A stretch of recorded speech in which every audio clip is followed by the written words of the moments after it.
Hello everyone, I'm Thomas, and I'm here to help you unwind and drift off tonight. I know many of you use this video to fall asleep, so before you get too cozy, don't forget to like the video and subscribe to my channel, Stories for Sleep. Also, let me know in the comments, where are you from and what time is it as you're watching this. Now settle in, get comfortable, and let yourself relax. Mayhem Mountain, in 2 miles take exit 19 for Valley Park Drive South. Siri chirped from my sister's phone. Charlotte, turn that off. I know where I'm going. You sure about that? I mean, it has been a couple decades, Mark. Please, like I could ever forget where Adventure Valley is. Come on, we spent every summer of.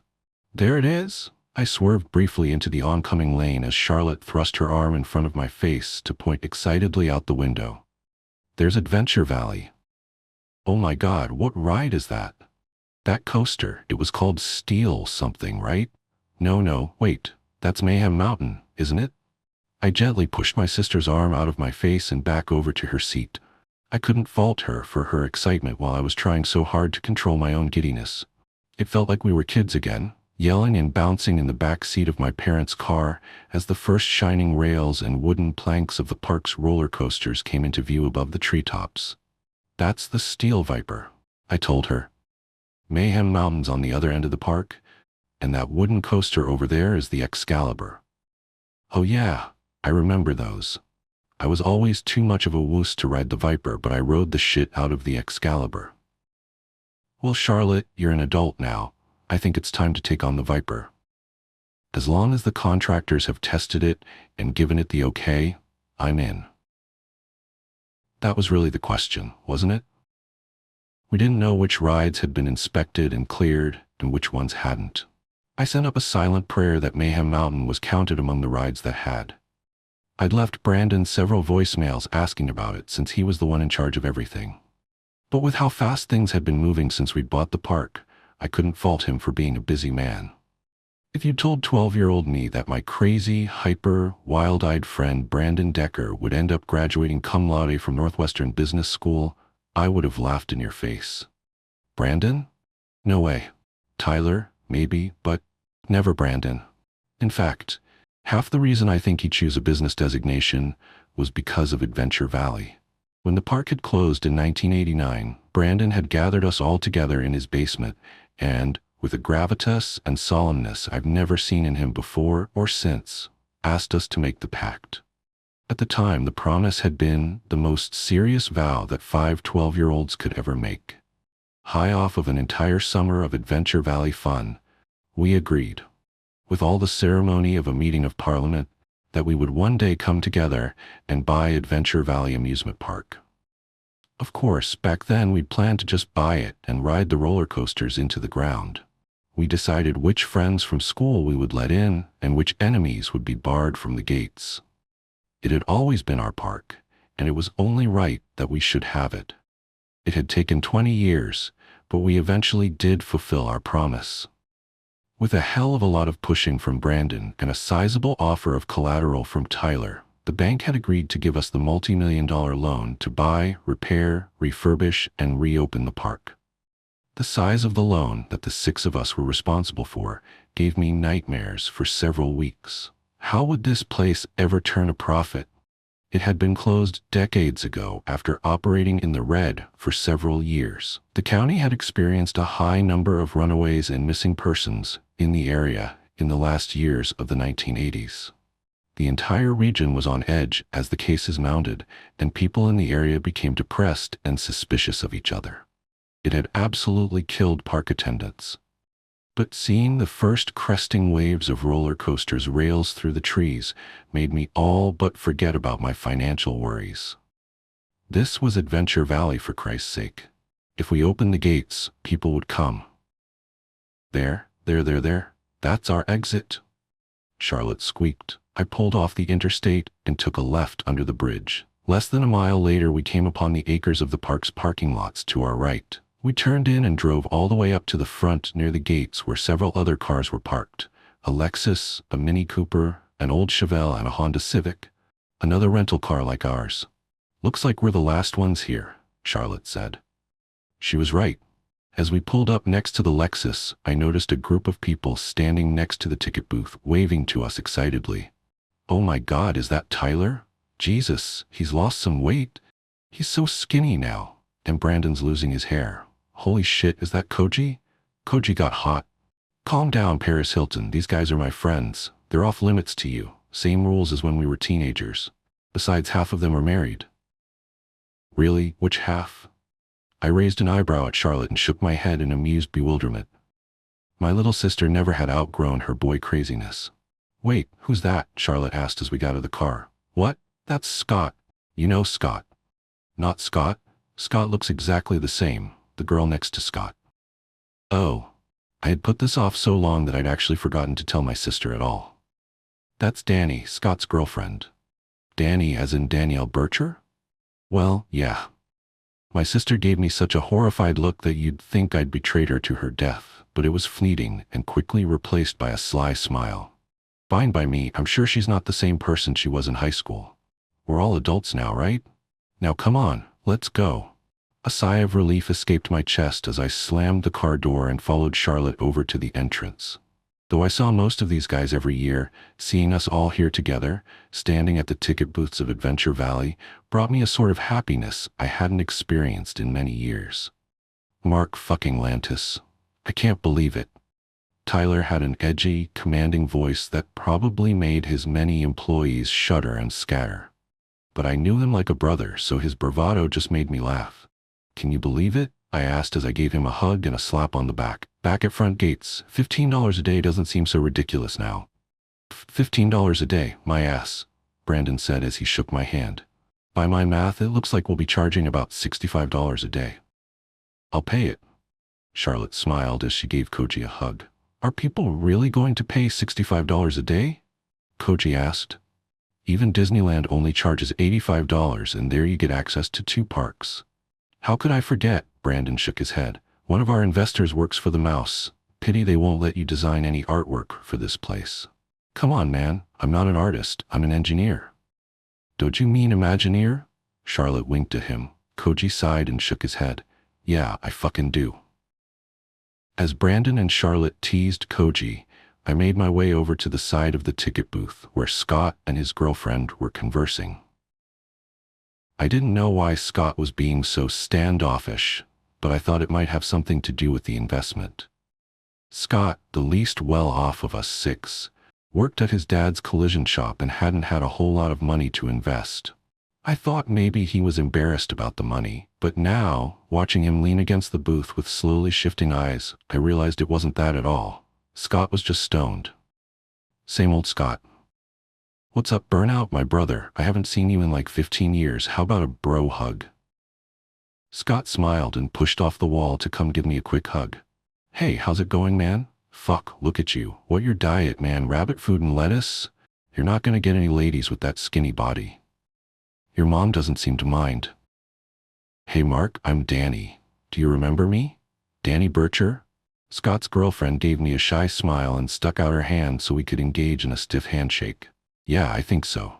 You were in my sister's class, right? Charlotte Lantis? Danny had the decency to look embarrassed. Yeah, but we weren't really friends. That's putting it lightly, I thought. We were freshmen when you guys were seniors. She added. Yep, I do remember that. Maybe I should just get it over with. I called Charlotte over and the reintroduction of the 2 girls, while awkward, was over pretty quickly to everyone's relief. We were all eager to get into the park. It was odd not stopping at the window for tickets, and even odder to walk around the rusting turnstiles of the front gates. I delighted in reminding myself that we owned this place now. Brandon gave us a tour of the park. Now, so much of the geography we all knew that inside and out, but of the hypothetical layout and reorganization of the park as he saw it. The Excalibur is going to need the most amount of work, according to Rich, Brandon's head contractor. A roller coaster made of wood exposed to the elements for all these years will keep as much of the original structure as is safe, but we might have to rebuild most of it. Do we have the money for that? Scott asked loudly from where he walked behind us with Danny. Yeah, Tyler said. We have the money for that.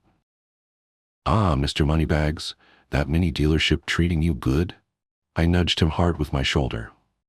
Tyler stumbled but kept enough composure to push me back into a passing churro stall. Those 6 BMW dealerships are treating me very well. Well enough to serve as the sizable collateral we needed. Brandon added. So, Charlotte ran up behind us and threw her arms around Tyler and Koji. Can we ride some rides? Are you kidding? Why do you think we're here? Tyler laughed. I'm just here for Mayhem Mountain, I said, clapping my hands and rubbing them together eagerly. Brandon threw up his hands. All right, fine. I thought you guys would be interested in how your investment is coming along. Koji snorted. All we're interested in is the projected ROI and, more importantly, which rides have passed safety inspection. Oh, Brandon stopped walking and tried to look annoyed, and, failing that, he smiled. A little over half of them are rideable. Suddenly, everybody was talking at once. Is Steel Viper open? Yep, that one's on. What about Snapdragon? That one is good to go too. Renegade Falls? The water's not on. High Roller? Yes. Space Spin? Oh yeah. Power Tower? They're doing the inspection this week. There was only one ride I really cared about, mine and Brandon's favorite. What about Mayhem Mountain? Fuck. Yes, he answered to collective groans from the rest. Mayhem Mountain had always been our thing. The others had always been happy to ride High Roller and Snapdragon into exhaustion. Brandon and I always split off toward the end of the day to ride Mayhem Mountain into the twilight hours. Charlotte shuddered. I hate that ride. It's boring as hell, Koji agreed. I helped design something similar for Disneyland Hong Kong. We put it in Fantasyland, for fuck's sake. Hey, that ride is awesome. It's long and it goes upside down, I argued. Charlotte is even too scared to ride it. I'm not scared of that ride. It just gives me the creeps. Something about it just, I don't know, seems off. All right, look, we'll start at this end of the park and work our way towards the back. That way we can ride every ride that's passed inspection, including Mayhem Mountain. Brandon said. And Snapdragon, Tyler added, and the others nodded excitedly. Yes, every ride. And of course we can ride them, as many times as we want. Hell yes, brother. Koji high-fived Brandon and we headed down the street toward Space Spin. Our progress through the park was blissfully slow. Everyone wanted to ride every ride multiple times, and one person always had to stay in the loading area to operate the ride. It only took an hour or two to forget that I was a fully grown 35-year-old man. Being back here, running through the lineways with my friends, arguing who got the first row of the first car, it was like being 12 years old again.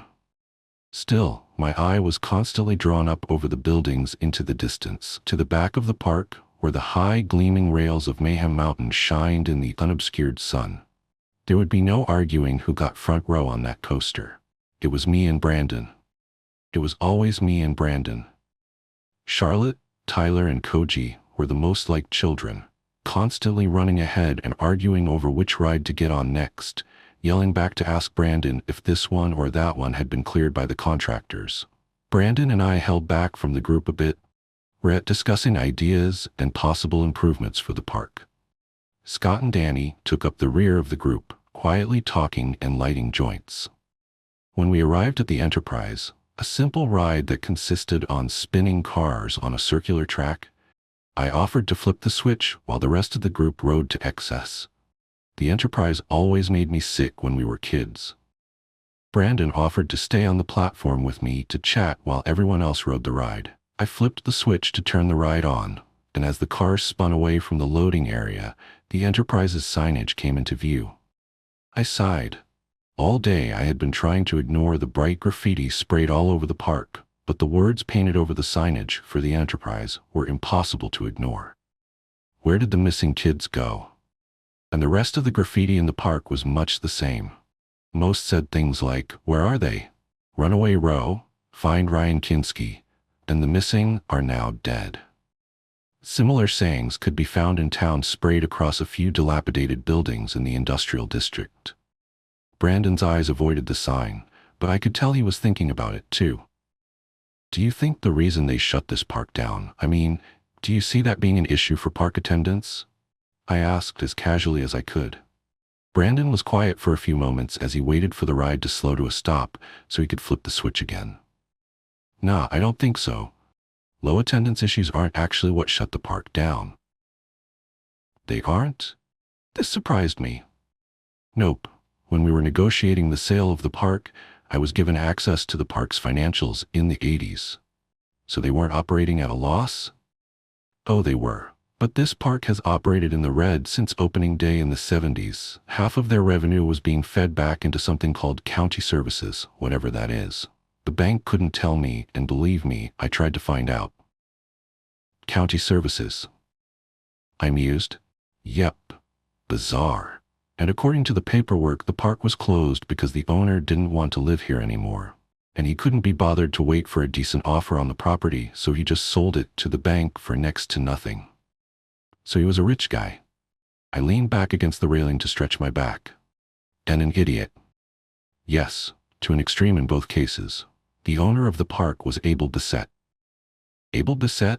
Related to that French billionaire, I'm guessing? Brandon nodded. Michael Bisset? He built this park for his son in the 70s. Abel was never really what we would call business inclined. I've always heard him described as simple. I can't believe the son of a billionaire lives in this area. Well, not anymore. He moved on decades ago. I shook my head in disbelief. Who would ever have thought that our simple little park was owned by a famous billionaire's son? Hell, I may have even sat next to him on rides and had no idea. You guys want to go again? Brandon yelled to the others as the ride again came to a stop. I'm ready to move on, Koji yelled back. Anybody want to ride again? Nope, a chorus of voices replied. It was near 5 o'clock when we finally arrived at Mayhem Mountain. As the sun began to set, a familiar panic and urgency welled in the pit of my stomach. It took a moment for me to realize that we didn't have to leave when the park closed this time, because the park didn't close. We could stay until sunup if we wanted to. As I eagerly approached the turnstile for Mayhem Mountain, Tyler spoke up behind me. Listen, can we run into town and grab something to eat before we ride Mayhem? You really want to ride Mayhem after we eat? Asked Koji. Good point. There's only one loop. Danny rolled her eyes. 2, I said. Don't forget the inline roll. Yep, 2. Scott answered. Plus it's a 2-minute ride. If your food isn't sitting well, you've got a long wait till it's over.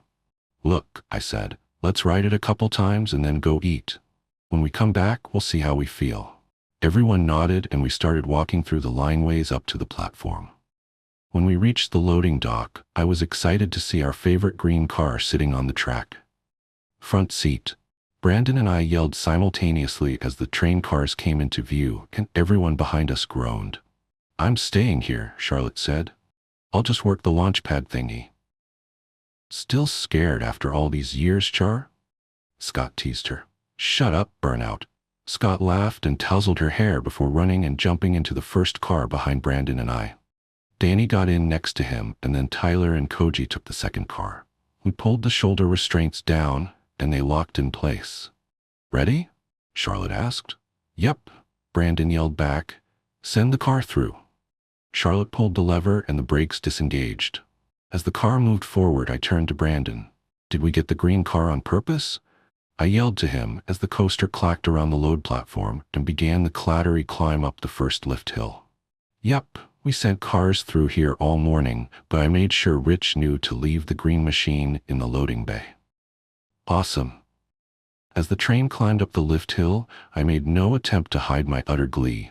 I looked out over the expansive park and couldn't believe it was mine. Every track, every car, every turnstile, every screw, from the front gate to the overflow parking lot in the back, it was all ours. How I wished I could go back in time and tell a young me waiting in the 2-hour line for Mayhem Mountain, one day you will own this place. And as we crested the hill and the train fell into the first drop, I realized I essentially had gone back in time. At least, I was screaming like a 12-year-old, as was everyone else behind me. We dipped into the first tester hill and then banked hard and up to the second lift hill. We dropped from there, down into the vertical loop, banked around a set of gift ships, up briefly, and then down a small hill into the inline roll.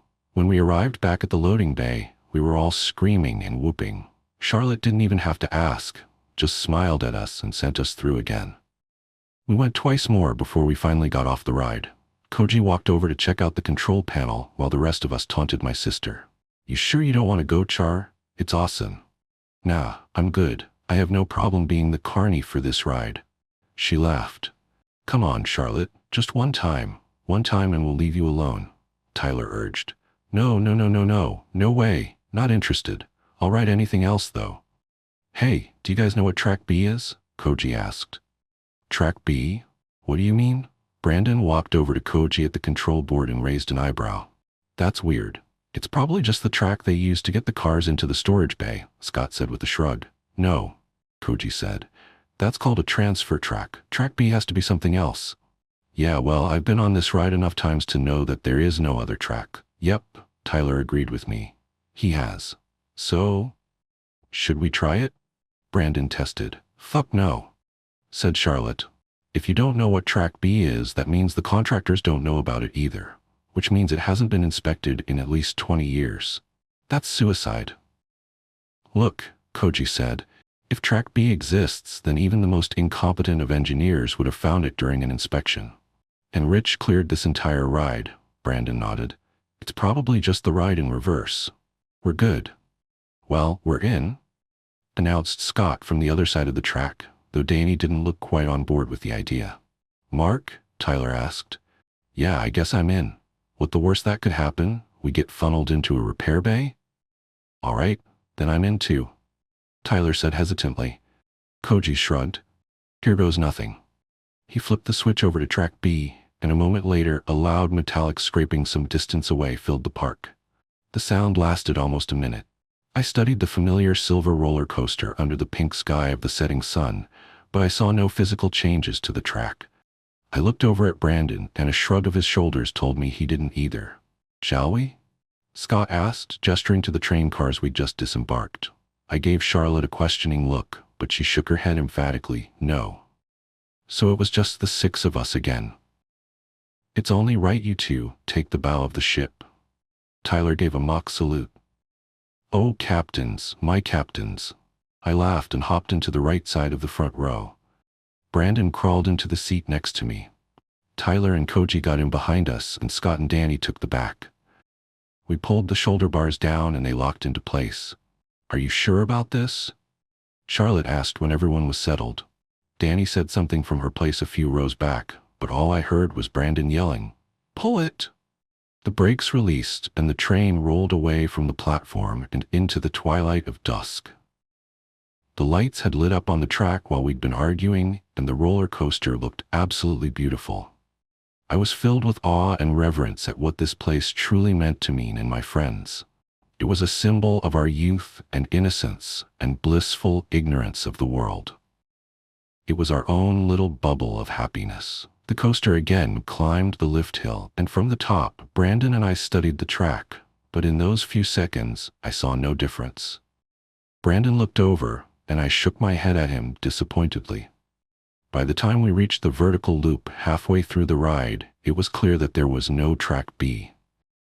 But it was hard to be upset because I was still on Mayhem Mountain, and still found it an impossible challenge not to smile. We banked around the now brightly lit gift shops, up the small tester hill, and then back down to the inline roll. Except, the inline roll was suddenly above us. We'd missed it. Instead, the track now descended into a large, square hole in the ground behind the gift shops, and we were headed directly into it. I was in too much shock to scream or even move. The black hole swallowed us in an instant, and we descended into complete darkness. I felt a comfortable pressure leave my shoulders, and realized that the shoulder bars had released. I gripped the front lip of the ledge of my seat and heard the terrified screams of my friends behind me as the coaster suddenly spun into what felt like an inline roll. I was too scared to do anything but hold on for dear life, though some part of my brain registered that the G-forces of the roll probably would have been enough to keep me in my seat if I had let go. Probably. We came out of the inline roll and dropped again, hard. As the roller coaster dropped, the room suddenly lit up around us, and I saw the track below arcing up into a light tester hill. As we hit the bottom of the hill, the shoulder bars lowered mechanically. The car went over the small tester hill and then braked to start up another tall lift hill. I took my first breath since dropping through the ground and looked around, tuning out the screams of Danny and Tyler behind me. We were in what can be described as a cavernous room, and I only assume it stretched to the farthest reaches of the park above. There were lots of vertical loops, high drops, and sharp curves that put the track perpendicular to the ground. Throughout the entire sublevel building, lamps dotted the wall every 30 feet. They put out a dreary yellowed glow for as far as the eye could see. But many were burnt out, and in parts the track disappeared into darkness. But in the dull yellow edges of the light, I saw something that registered in me, a horror beyond death. Far away from us, in a section of shadowy track, I saw the high crest of a peak hill, which reached almost the ceiling of the giant room. And then the track just ended. Suddenly, feel the horrible reality of the world outside my mind began to bleed in. Danny was screaming uncontrollably. Tyler was crying, bawling even. Koji was yelling at Brandon, who was looking straight at me, hitting my leg hard and repeating my name. As the cars continued to climb, I finally gave them my attention. I didn't want to be alone in the fear anymore. "What is this?" was all I could think of to say. "We have to get off this ride. We have to get off this ride, Mark." "I fucking know, man. We're going to die." "I fucking know, man," I yelled as we reached the top of the lift hill and dropped over the other side. I squeezed my eyes shut until I felt the shoulder bars once again release, and I bit my lip to keep from crying. I opened my eyes and choked as I watched the track ahead up us bend up into a vertical loop. I reached up and tried to pull the shoulder bar down, but it was locked in place. Hang on to the seats," I yelled as loud as I could. As we approached the loop, I felt the brakes engaging, slowing the car, and a tow cable catch beneath my feet. We were being pulled up through the loop, but too slowly for gravity to keep us in our seats.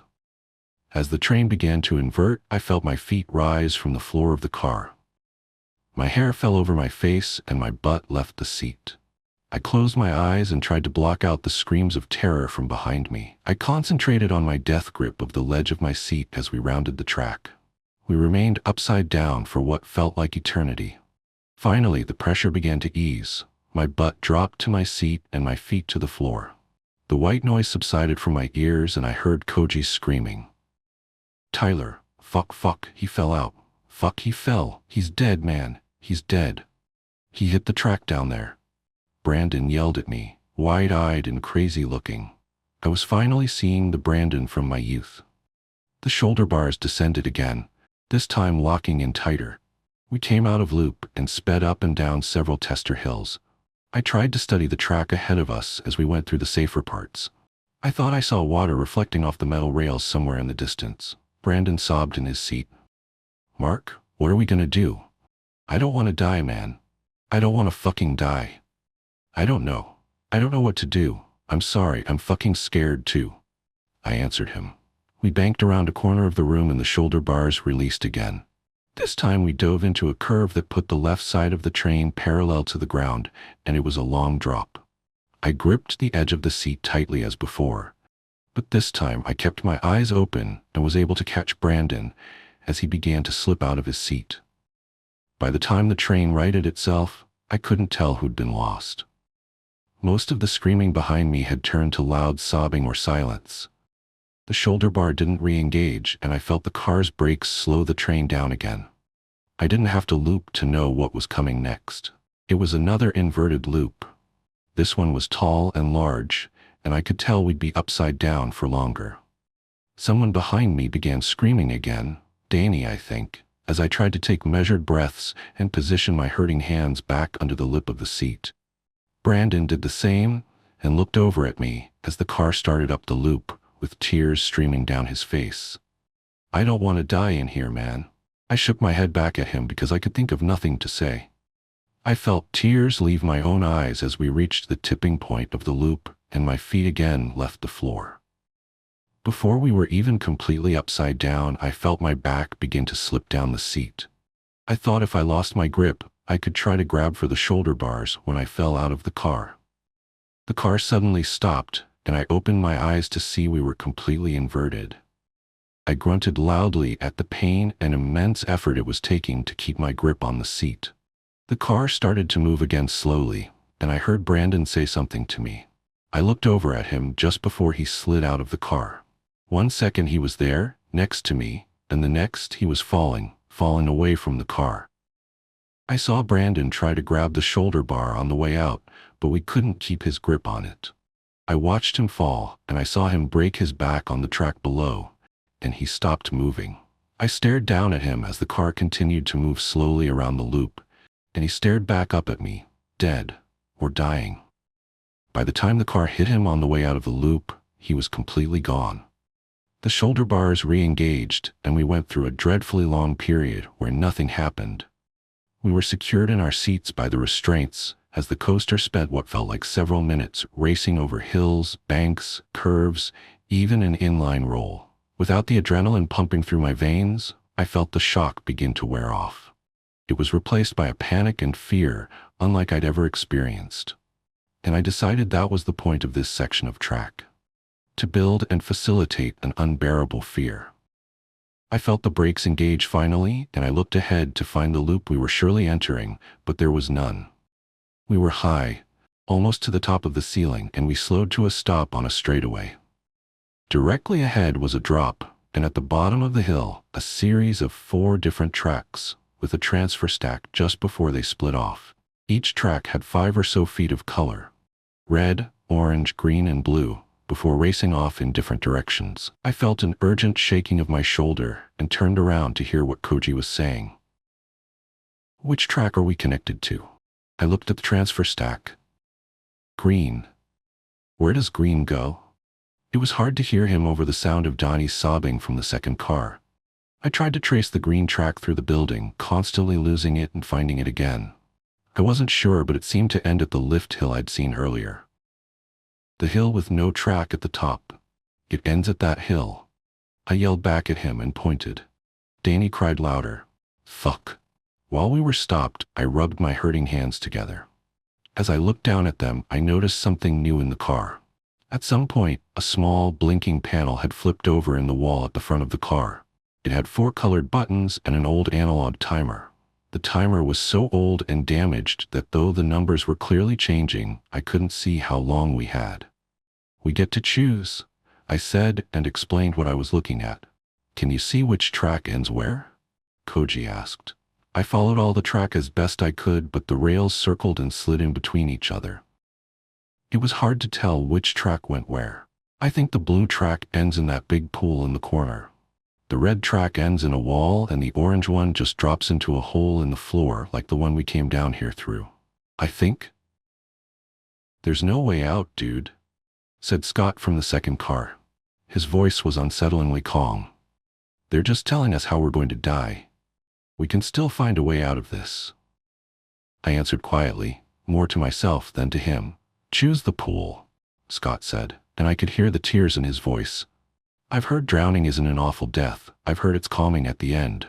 "No, choose the hole in the floor," said Koji.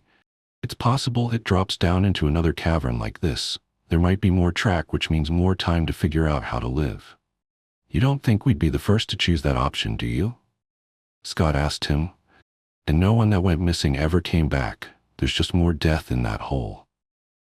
"I don't want to die like this," Koji begged. "And at least it's a chance." Danny was still whimpering in the back and offered no suggestion. It seemed the decision was up to me, and I had to make it fast. I knew I didn't want to die by dropping off the track. I didn't want to drown. Perhaps the quickest death was the wall. More than likely we would all be killed instantly.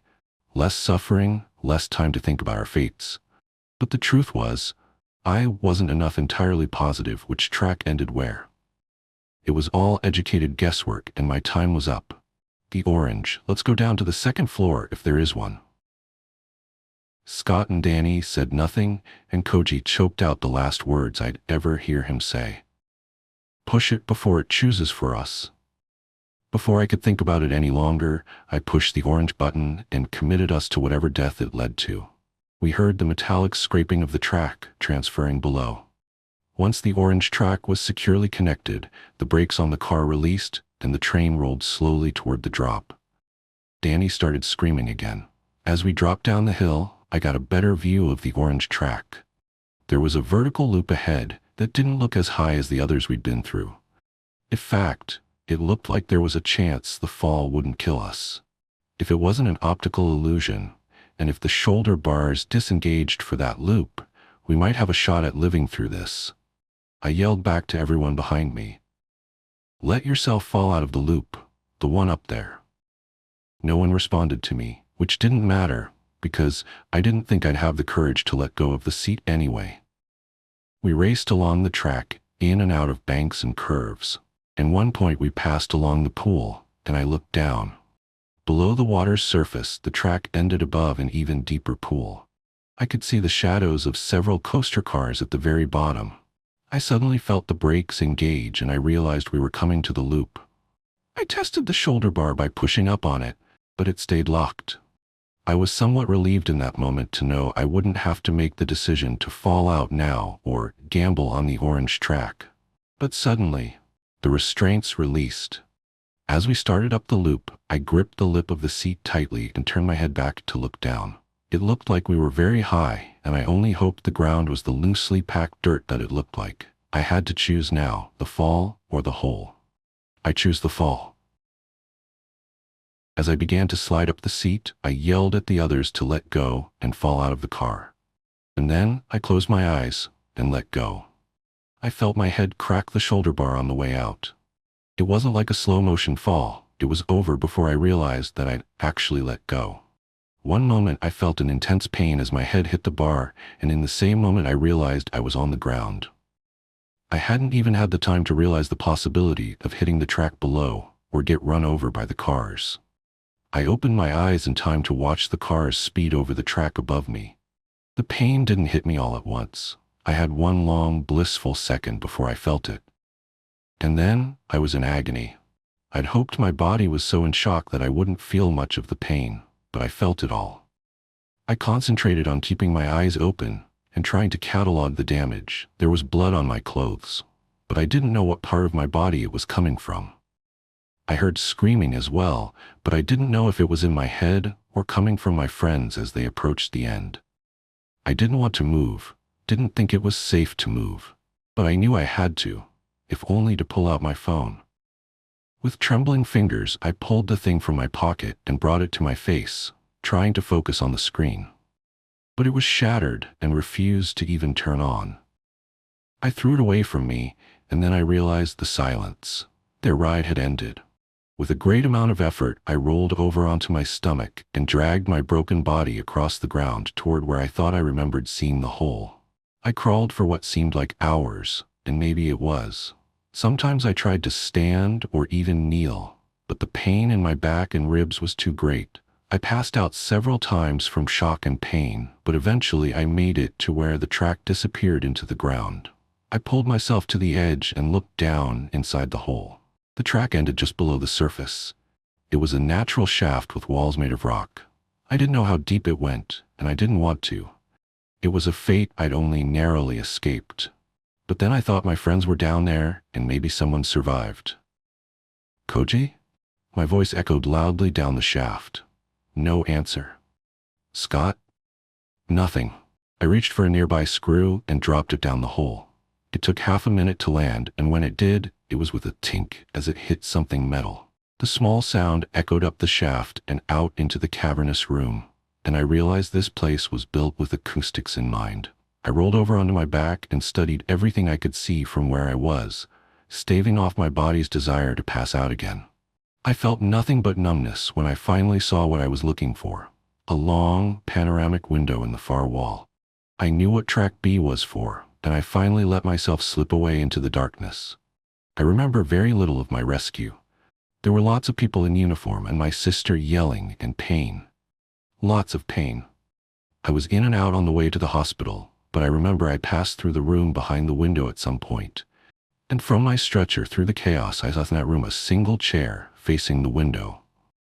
It was covered in a deep layer of dust. I was never visited by anyone official, let alone asked to give a statement. Charlotte stayed by my side at the hospital for months while I recovered. She wouldn't say much about that day, although she finally did tell me something. She that they wouldn't let her ride with me to the hospital and that someone offered her a ride. On that drive, she'd been spoken to by two people that had convinced her to never speak of what had happened and to convince me of the same. Whatever they threatened her with had her begging me to agree, and I did. At the time, I am still to this day learning to walk without aid. I never saw Mayhem Mountain again. The loan defaulted and Adventure Valley was bought up by an unknown LLC which bulldozed it and built a block of apartments over the top. They're still empty to this day. I don't like the dark anymore.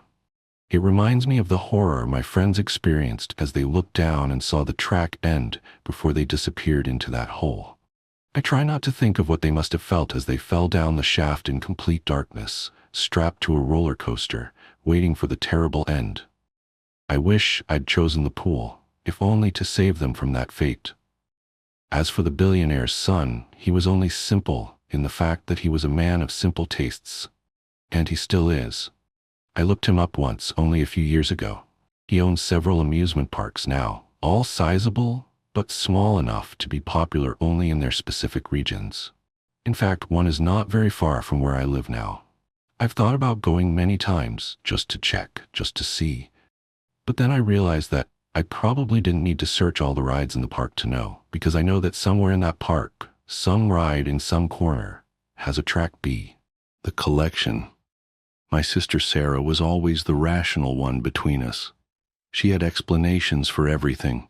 The creaks in old houses were just settling foundations, shadows in corners were tricks of light, and strange noises at night were inevitably raccoons or the neighbor's cat.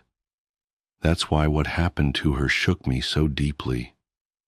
When someone that grounded starts to unravel, it makes you question everything you thought you knew about reality. It started with a phone call at 3:47 a.m. on a Tuesday in late October. I remember checking the time because my first thought was that something had happened to our parents. But when I answered, Sarah's voice was different than I'd ever heard it, tight and thin, like she was trying to speak without moving her lips. "Jenny, are you awake?" she whispered, though she'd obviously woken me with the call. "I am now," I said, sitting up in bed. "What's wrong?" "I need you to come over. Please. I know it's late, but—" She broke off, and I heard a sharp intake of breath. "Something's happening and I can't. I just need you here. Please." The tremor in her voice had me already reaching for clothes before she finished speaking. "I'll be there in 20 minutes. Did you call the police?" "No!" The word came out too loud, almost frantic. "No police, just you. And Jenny, bring candles. As many as you can find." "Candles? Sarah, what?" "Please, the power's out and I can't. I need light. Real light. From flame." She hung up before I could ask anything else. I threw on jeans and a sweater, grabbed my emergency kit with flashlights and batteries, and then, remembering her odd request, dug through my kitchen drawers until I found some half-used taper candles from last Christmas's dinner party. The whole time, my hands wouldn't stop shaking. Sarah had always been my rock, the successful architect who approached everything with calm logic. Hearing real fear in her voice felt fundamentally wrong, like gravity suddenly working sideways. The streets were empty on the drive to her condo, wet with recent rain and reflecting the yellow streetlights. I kept checking my rearview mirror, though I couldn't have said what I was looking for. When I pulled into her complex, I noticed immediately that her building wasn't actually dark. Lights glowed in most windows, including hers on the 3rd floor. The power definitely wasn't out. I used my spare key to let myself in, calling her name softly as I entered. The condo was freezing, much colder than the October night outside. My breath clouded in front of me as I moved through her usually immaculate living room, now cluttered with open books and scattered papers.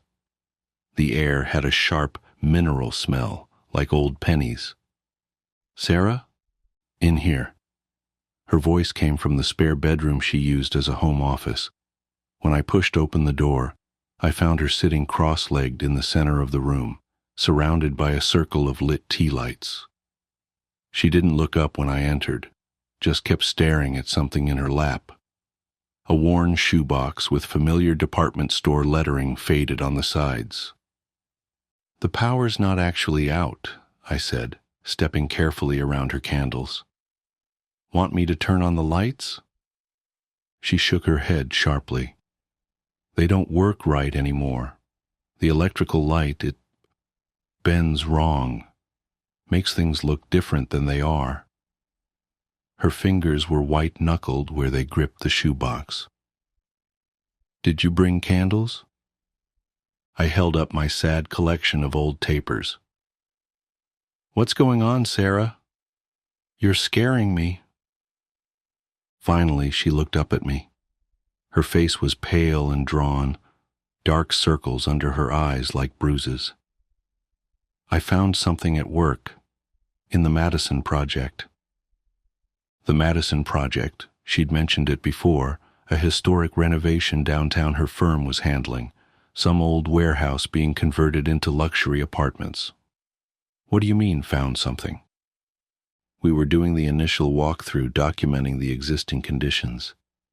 There was this space that didn't make sense. A room that shouldn't have been there based on the blueprints. She swallowed hard. It was small, maybe 8 by 10 feet. No windows, no obvious purpose. Just bare concrete walls and this. She tapped the shoebox, sitting in the exact center of the floor. "And you just took it?" I asked, lowering myself to sit across from her. I had to. The others couldn't see it, the room or the box. They walked right past the doorway like it wasn't there. I thought I was losing my mind at first, tried to point it out to my project manager, but his eyes just slid away, like there was something his brain refused to process. She drew a shaky breath. So I went back after everyone left. I told myself I just needed to prove it was real, take some photos, document it properly. But when I opened the door again, the room was different, smaller, and the box, it was closer to the door than before, like it had moved while no one was watching. A draft whispered through the room, making the candle flames dance. Sarah's face twitched at the movement of shadows. I should have left it there, but I couldn't stop thinking about it, about what would happen if the construction crew found it, not knowing what it was. So I took it home, thinking I'd figure out who it belonged to, where it came from. She laughed, a hollow sound. "That was 4 days ago. I haven't slept since." "What's in it?" I asked, though I wasn't sure I wanted to know. Her hands tightened on the box. At first, I thought they were fake. You know those plastic novelty teeth you can buy at Halloween? But they're real. Human teeth. Hundreds of them. Adult and baby teeth, some still with bits of root attached. And they're active. Active? What does that mean? Instead of answering, she carefully lifted the lid. The mineral smell grew stronger, making my nose sting. Inside, yellowed teeth of all sizes were packed tightly together, filling the box nearly to the brim. As I stared, trying to process what I was seeing, I noticed something that made my skin crawl. Tiny movements, like ripples through grain, as the teeth shifted against each other. "They move more in the dark," Sarah said quietly, "and they respond to things. Watch." She lifted one of my candles and slowly moved it to the left. As the light shifted, the teeth subtly rolled in that direction, like iron filings following a magnet. They follow the flame, but electronic light makes them agitated, aggressive. The first night I had my desk lamp on while I was examining them, and they started vibrating, chattering against each other, getting faster and faster until she pulled up her sleeve, revealing a series of small, crescent-shaped scars on her forearm. They jumped, just a few at first, then more and more like popcorn kernels hitting the lid. I barely got the box closed in time. That's when I noticed the temperature drops. It gets colder the more active they are. And sometimes when it's really quiet, I can hear whispers, like hundreds of tiny voices speaking just below the threshold of hearing. I wanted to tell her she was sleep-deprived, imagining things, but I could see the teeth moving with my own eyes, rolling gently toward the candlelight, and the longer I looked, the more I noticed other strange details. How some seemed to have impossible angles and edges, how the shadows they cast didn't quite match their shapes. "We need to get rid of it," I said firmly. "Throw it away, bury it, whatever." Sarah shook her head. I tried, drove out to the state park, hiked way off the trail, and buried it deep. But when I got home, it was here on my desk. Tried throwing it in a dumpster across town. Same thing. Even tried burning it, but the flames just curved around it, like they were afraid to touch it. She looked up at me with bloodshot eyes. And now I think they're getting stronger. The whispers are getting clearer. Sometimes I catch words, fragments of sentences. They want something, Jenny. They're waiting for something. And I think, her voice cracked, I think they're starting to affect my own teeth. She opened her mouth, and I had to stifle a gasp. Her teeth, normally straight from years of childhood braces, were subtly misaligned. Some seemed longer than they should be, others tilted at odd angles. As I watched in horror, I could have sworn I saw one of her molars shift slightly in its socket. "Jesus, Sarah, we need to get you to a doctor." "No." She grabbed my arm. "No doctors, no authorities. I've been researching, trying to figure out what this is. I found references, old stories about objects like this, collections of things that shouldn't be collected, gathered for purposes that human minds can't comprehend. If the wrong people find out about it," she shuddered, "we have to contain it ourselves. The candles help. Fire is pure somehow, keeps them calm. But it's not enough anymore. They're getting stronger every night, and I can't stay awake forever." As if in response to her words, a stronger draft swept through the room, extinguishing several tea lights. Immediately, the temperature plunged. My fingers went numb with cold, and my breath came out in thick white clouds. From the shoebox came a sound like sand shifting, but with an underlying rhythm that was almost like language. Sarah's hands were shaking as she tried to relight the candles. "No, no, no," she muttered. "Not now. Please, not now." The remaining flames flickered and died, plunging us into darkness. In the sudden quiet, I could hear it clearly, hundreds of tiny voices speaking in overlapping whispers, growing louder by the second. The shadows seemed to thicken, becoming almost solid around us. And beneath it all was a steady, rhythmic clicking, like thousands of teeth chattering in perfect synchronization. "Sarah?" I reached for where I'd last seen her, but my hand passed through empty, freezing air. "Sarah!" Her voice came from somewhere to my left, tight with panic. "The candles, Jenny! Light them, please! You have to!" The whispers rose to a fever pitch, drowning out her words. I fumbled with my lighter, hands trembling so badly I could barely work the flame. As soon as it caught, I saw Sarah sprawled on her back, hands clasped over her mouth, eyes wide with terror. The shoebox had tipped over. Teeth skittered across the hardwood floor like hail, moving with terrible purpose. They seemed different now, sharper, more numerous than before, with impossible geometries that hurt my eyes to look at.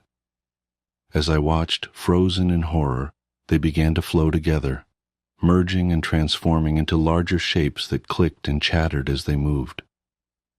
I grabbed Sarah's arm and pulled her to her feet. "Run!" We bolted from the room, slamming the door behind us. Through the wood, I could hear that awful clicking getting closer, accompanied by a sound like hundreds of tiny feet scuttling across the floor. Sarah fumbled with her car keys. "We have to go. Have to get out of here." But when she opened her mouth to speak, I saw that her teeth were moving, writhing in her gums like living things trying to escape. She saw my expression and reached up to touch her mouth. When her fingers came away, they were streaked with blood. The next few hours are fragmented in my memory. I remember somehow getting Sarah to the emergency room, babbling something about a fall, a dental accident. I remember the doctors' confused faces as they examined her, how they kept redoing x-rays because the images wouldn't come out clearly. And I remember Sarah's last words to me before they took her back for emergency surgery. "Don't let them find the box." I drove back to her condo as sunrise was turning the sky a sickly gray. The spare bedroom door was still closed. When I finally worked up the courage to open it, I found the room empty. No teeth, no box, just scattered candle stubs and Sarah's research papers.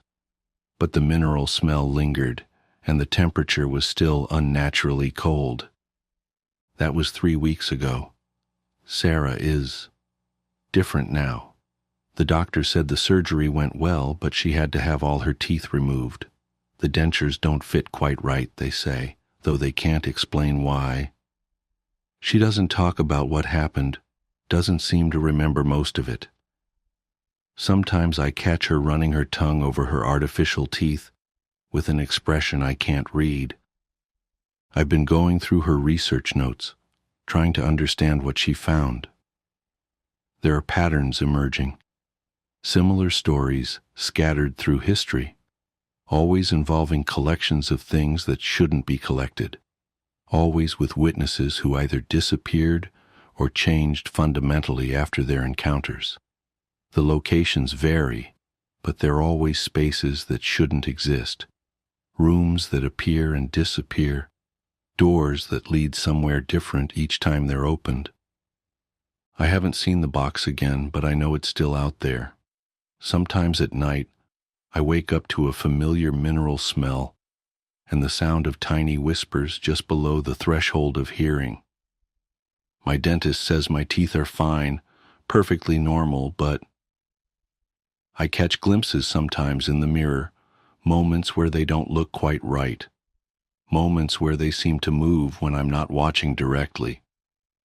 I keep candles with me now, all the time. Fire helps, just like Sarah said. Keeps the whispers at bay, keeps my teeth feeling solid and real in their sockets. But I can't help wondering, what happens when the candles burn out?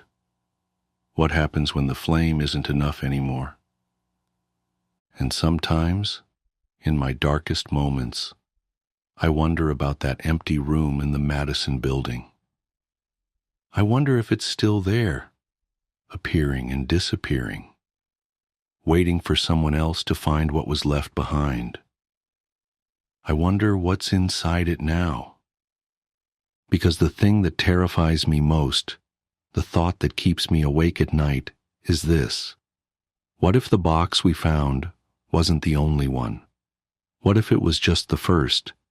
What if somewhere out there, in spaces that shouldn't exist, other collections are waiting to be discovered? Collections of fingers, of eyes, of tongues. I try not to think about it. I try to focus on taking care of Sarah, on keeping the candles lit, on pretending everything is normal. But late at night, When the shadows grow thick and the whispers start again, I find myself running my tongue over my teeth, counting them, making sure they're all still mine. And I wonder how long it will be before they're not. My roommate and the cat in the hat costume. It was the 1st of November, and he was still wearing it. Our party was on the 29th of October, and it was funny then. Hell, even on the 30th, it still made me laugh when I saw him occasionally creep out of his room to stock up on snacks from the kitchen. When I left the house for my 9 a.m. class on the 31st, and he was sitting in the kitchen with his cat in the hat costume still on, well, then I began to worry. John was quiet at the best of times, not too many friends, and I wasn't a stranger to sitting in silence at mealtimes. This was different, though. His unnerving smile was all I could really see of his face beneath the prosthetics and makeup. It didn't help that it was shitty homemade costume either. Visible stitching and discolored tufts of fur made it all the creepier. Our other flatmate had dropped out at the start of the semester, so it was just John and I for a long time. He wasn't an inherently weird guy before this either. Quiet, yes, but friendly enough. "Don't you have classes to go to?" I asked as I left for work on the 2nd. He silently shook his head, not looking up from the book he was reading. "Starting to get real fucking creepy round here, man," I muttered loud enough for him to hear as I shut the door behind me. "I like it," I heard John bark with venom from the driveway. It was the night of the 3rd, when I finally cracked and phoned his sister. The white patches of the suit were beginning to yellow, and there was an awful stench permeating around the house. She thought I was kidding at first, but after I explained in detail what had been going on the last few days, she went quiet. She assured me that he had been texting her regularly, as he usually did, but had never mentioned the costume. I'd known the guy for a little over a year by that point, but I really didn't know that much about him. His sister told me that he'd been obsessed with the Cat in the Hat movie after he'd seen it in the cinema when he was 8 or 9, but grew out of that phase pretty quickly. She assured me that she'd phone him and get to the bottom of whatever the hell was going on. It was the smell that woke me up. That's how pungent it was. "Don't meddle with my affairs," John said, standing in the doorway with a dim light behind him, which partially illuminated that fucking costume. "What the hell? Get out of here, you freak!" I shouted in a panicked daze. "Don't meddle with my affairs?" he said again. His tone was calm, but there was a definite aggression behind it. He lingered there for a few more seconds, a silent tension between us. It was one of the few times in my life I'd ever felt genuine terror as I gazed at that horrendous cat costume and my roommate beneath it. The next day in class, I was going through my options in my head. My other friends had recommended calling the cops, and that John was in need of some serious help. I didn't want to get him into some kind of trouble, though, maybe even sectioned. My choice was made for me when 2 police detectives pulled me out of the lecture. They sat me down in the cafeteria with stern looks upon their faces. My first thought was that John had killed himself. I don't know why, but that made the most sense to me. I was dead wrong. "Why didn't you report that he was missing? Did you not find it odd for him not to come?" One quizzed me. He isn't missing? He should be there right now, probably still wearing that stupid costume. A dog walker had discovered John's naked body in the bushes not far from my house. The police reckoned he'd been dead since the night of the 29th. They never found anyone in the house during their search, only that tattered costume which had been neatly folded on top of my bed. The new house. I should have known something was wrong the moment I first stepped into that basement. The air felt different down there, heavy, almost viscous, as if it was reluctant to let you move through it. But like a fool drunk on the prospect of finally owning my dream home, I ignored that first warning sign. We all did. The realtor had been suspiciously eager to close the deal, practically shoving the papers into our hands the moment we expressed interest. 4 bedrooms, 3 baths, a sprawling backyard with mature oak trees, and all at a price that seemed too good to be true in this market. My wife Sarah kept saying exactly that. It's too good to be true, Jack. But I convinced her we'd just gotten lucky. Some people win the lottery. We'd found our perfect home. Our daughter Emma fell in love with it immediately. At 7 years old, she had an uncanny ability to find hidden spaces that adults overlooked, declaring them her special places. The window seat in the library, the hollow beneath the stairs, the old treehouse in the backyard. She claimed them all within hours of our first viewing. But it was the basement she loved most, despite its musty smell and the way the temperature seemed to drop 10 degrees the moment you descended those creaking wooden stairs. The other kids want to play with me, she told us on our second night in the house, her voice carrying that dreamlike quality children sometimes get when they're half asleep. Sarah and I exchanged worried glances over her head. We'd moved here specifically because the neighborhood had so few children, hoping the quiet would help with Emma's night terrors. "What other kids, sweetie?" Sarah asked, tucking Emma's favorite stuffed rabbit closer to her chest. "The ones behind the door," Emma replied matter-of-factly, already drifting off to sleep. "They're always laughing." I blamed it on an overactive imagination, the stress of moving, the unfamiliarity of a new house with its strange creaks and settling sounds. But 3 days later, I heard it too.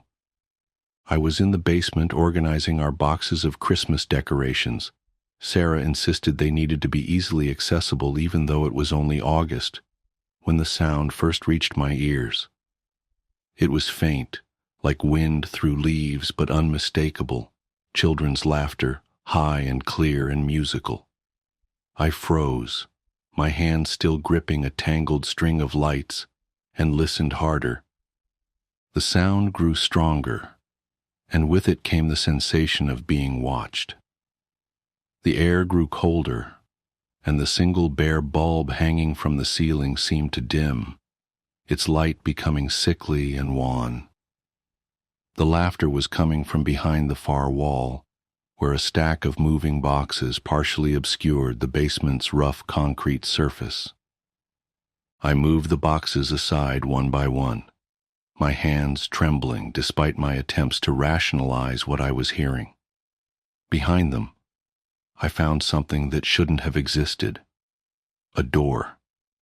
It was old, far older than the rest of the house, made of thick wooden planks bound with black iron bands. The wood was dark with age, and the handle, a crude iron ring, was spotted with rust. But what struck me most was that this door wasn't on any of the house plans. I'd studied them extensively during the purchase, making sure everything was up to code. This door simply didn't exist. And yet here it was, solid and real beneath my shaking fingers, with the sound of children's laughter emanating from behind it. I called Sarah immediately. She came down while Emma was watching cartoons upstairs, her face paling as she heard the laughter too. "We need to open it," she whispered, though her eyes screamed that we should run instead. "We need to know what's behind it." The door was locked, of course.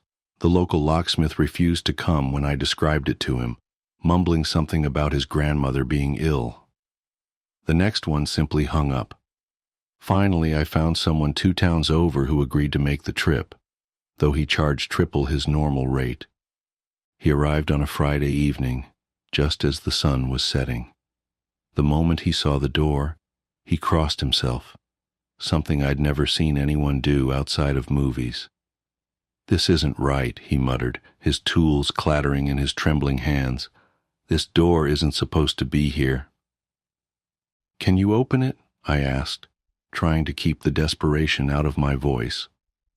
The laughter had been getting louder each night, and Emma had started sleepwalking, always heading toward the basement before we caught her. The locksmith worked for nearly an hour, his face growing paler and his hands shakier with each passing minute. The laughter seemed to mock his efforts, swelling and receding like waves on a beach. Finally, there was a click that seemed to echo through the entire house. "It's done," he said, already backing away. "But I wouldn't—" He didn't finish the sentence, just turned and fled up the stairs. I heard his truck's engine roar to life moments later. Sarah and I stood before the door, holding hands like frightened children. The laughter had stopped for the first time in days, replaced by an expectant silence that pressed against our eardrums. "Together?" Sarah whispered. I nodded, and we reached for the iron ring.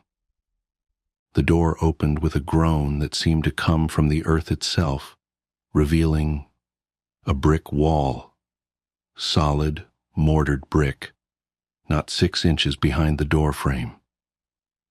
We stood there staring at it, disappointment and relief warring in my chest. Then the laughter started again, louder than ever before. It wasn't coming from behind the wall anymore. It was coming from everywhere, filling the basement with its manic chorus. And now we could hear words mixed in with the laughter. "You found us. You found us. Now you have to stay." The temperature plummeted. Our breath clouded in front of us, and frost began forming on the brick wall. As we watched in horror, handprints appeared in the frost, tiny handprints, like those of small children. They pressed outward, as if dozens of small hands were pushing against the other side of the wall. We ran upstairs and found Emma standing in the kitchen, her eyes wide and blank. "They're coming through," she said in a voice that wasn't quite her own. "They've been waiting so long to play." That was 3 weeks ago. The laughter hasn't stopped since then. It follows us through the house, day and night, growing louder and more insistent. The handprints appear on every mirror, every window, every surface that can hold frost. At night, we hear scratching in the walls, getting closer to breaking through. Emma talks to them now. We'll find her sitting in corners, giggling at nothing, having conversations with empty air. Sometimes objects move when we're not looking. Toys arrange themselves in circles. Doors open and close on their own. And yesterday, I found all our photos turned to face the wall. The brick wall is changing too. The mortar between the bricks is crumbling, turning to dust that drifts down like gray snow.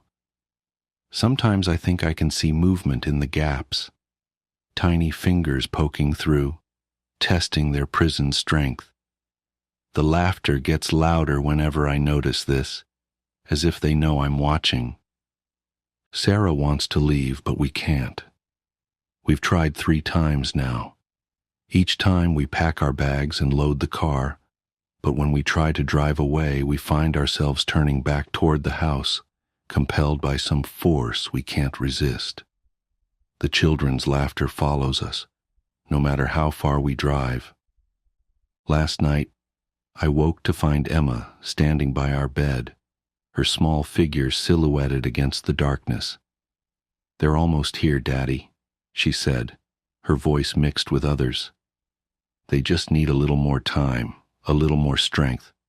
She turned to look at me, and in the faint light from the window, I saw that her eyes were solid black, like holes in her face. "They need us to play with them, forever." The worst part is, I'm starting to hear other sounds mixing with the laughter now. Adult voices, familiar ones. Sarah's laugh is in there sometimes, high and clear, like it used to be before all this started. And yesterday, I caught myself laughing along with them, a sound that wasn't quite human anymore. The brick wall is barely holding now. Large chunks of mortar fall away each hour, and the gaps between the bricks are wide enough to see through. Sometimes I catch glimpses of what's on the other side, a darkness deeper than any I've ever known, filled with movement and the sound of small feet pattering on cold stone. They're getting closer. The laughter is so loud now that it drowns out all other sounds. Emma spends most of her time in the basement, sitting cross-legged in front of the door, having animated conversations with whatever lurks behind that crumbling wall. Sarah's eyes are starting to look like Emma's, darker, emptier, reflecting things I can't see. And I think I'm changing too. The laughter doesn't frighten me as much anymore. Sometimes I find myself smiling when I hear it, feeling an odd warmth in my chest despite the perpetual cold. Part of me wants to help them break through, to finally meet the children we've been hearing all these weeks. This morning, I found myself standing in front of the brick wall, my fingers tracing the crumbling mortar. The gaps are almost wide enough now. Behind the wall, I can hear them moving closer, their little hands scraping against the bricks. Their laughter is sweeter now, almost seductive, promising games and joy and eternal playtime. The world beyond our house seems less and less real with each passing day. The sunlight looks wrong, too bright and harsh compared to the soft darkness of the basement. Food tastes like ash in our mouths, but we don't feel hungry anymore. Sleep comes in brief, turbulent bursts, filled with dreams of small hands reaching for us, of rooms that shouldn't exist and doors that lead to impossible places. Emma says they're teaching her new games, games that normal children couldn't play, games that change the rules of what's possible. Sometimes I see her floating a few inches above her bed, giggling as she spins slowly in the air. Sarah found her walking on the ceiling yesterday, her hair hanging down like a curtain of darkness, her black eyes shining with impossible light. The brick wall will fall soon. Maybe tonight, maybe tomorrow. The children tell me it doesn't matter. Time doesn't work the same way where they are. They've been waiting for decades, centuries perhaps, for someone to open that door and give them the strength they needed. All those previous families, all those lost children, they're all still there, playing their eternal games in the darkness beyond the wall. I should be terrified. I should be fighting this with every ounce of strength I have. But the laughter has worked its way into my soul now, replacing my fear with a strange, giddy anticipation.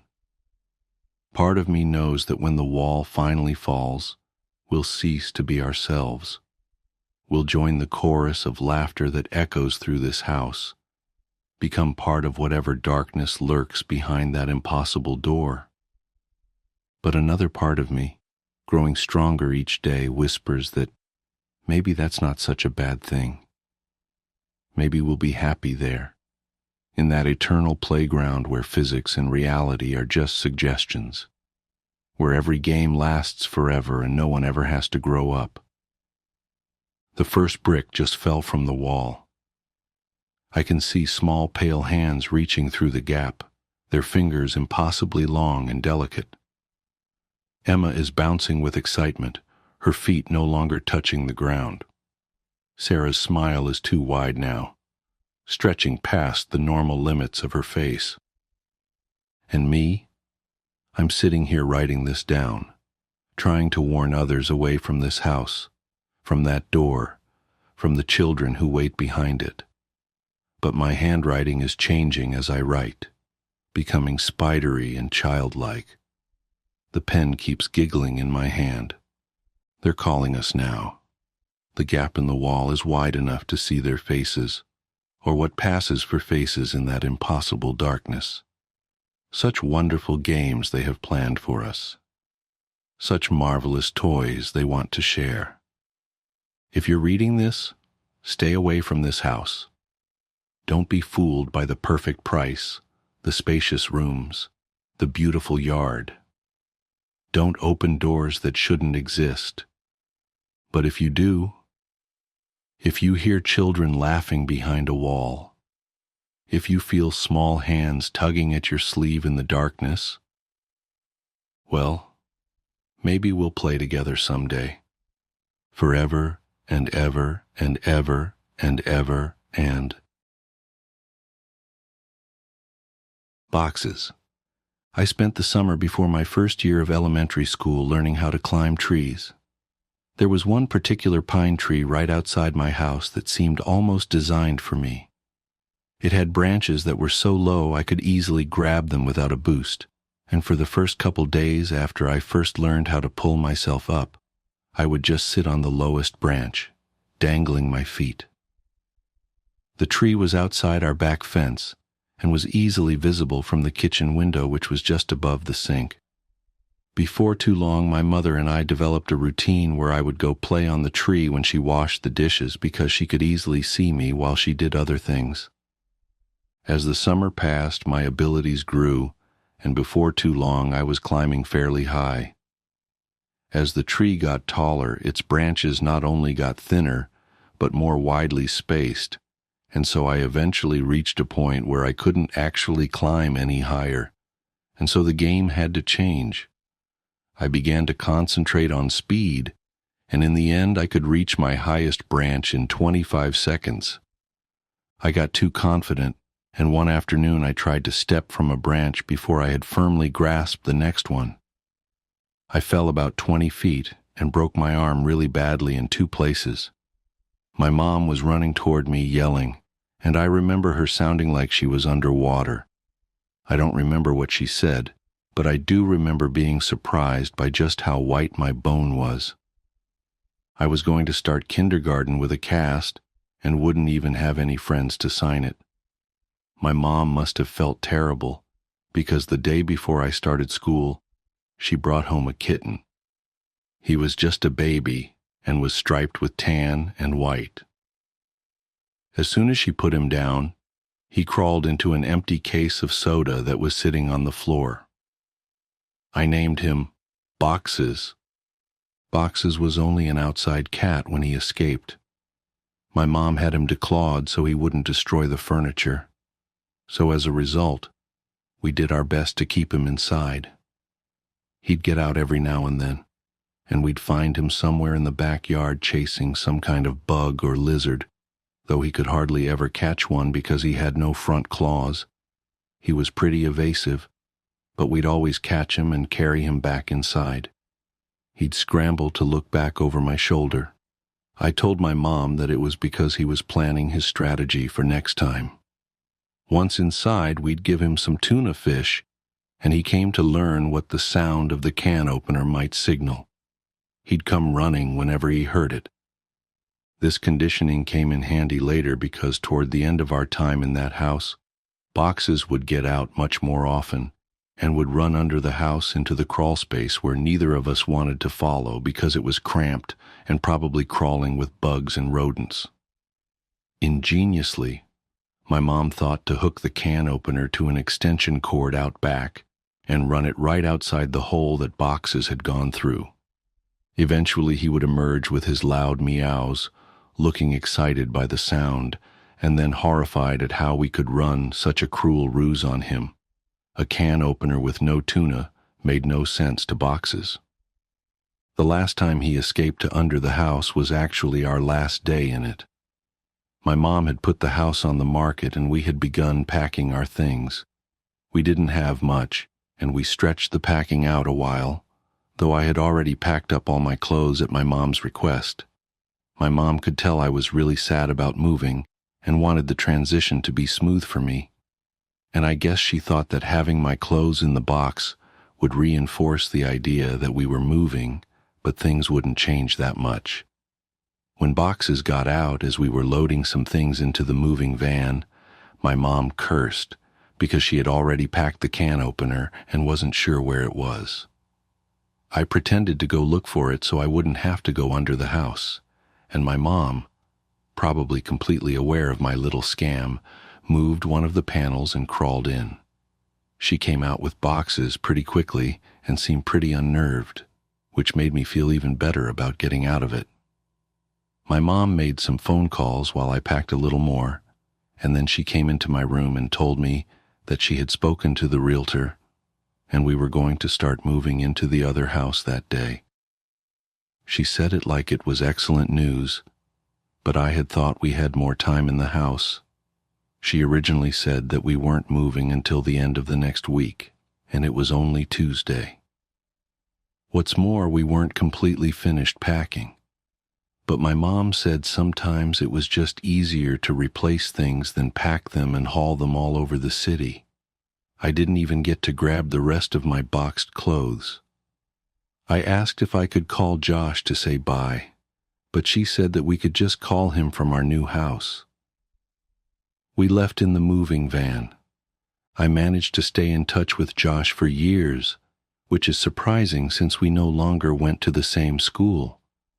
Our parents weren't close friends, but they knew that we were, and so they would accommodate our desire to see one another by driving us back and forth for sleepovers, sometimes every weekend. For Christmas one year, our parents even pooled their money and got us some really nice walkie-talkies that were advertised to work across a range that extended past the distance between our houses. They also had batteries that could last for days if the walkie-talkie was on, but not used. They would only occasionally work well enough that we could talk across the city, but when we stayed over, we'd use them around the house, talking in mock radio speak that we had taken from movies, and they worked great for that. Thanks to our parents, we were still friends when we were 10. One weekend, I was staying over at Josh's and my mom called me to say goodnight. She was still pretty watchful even when she couldn't actually watch me, but I had gotten so used to it that I didn't even notice it, even if Josh did. She sounded upset. Boxes was missing.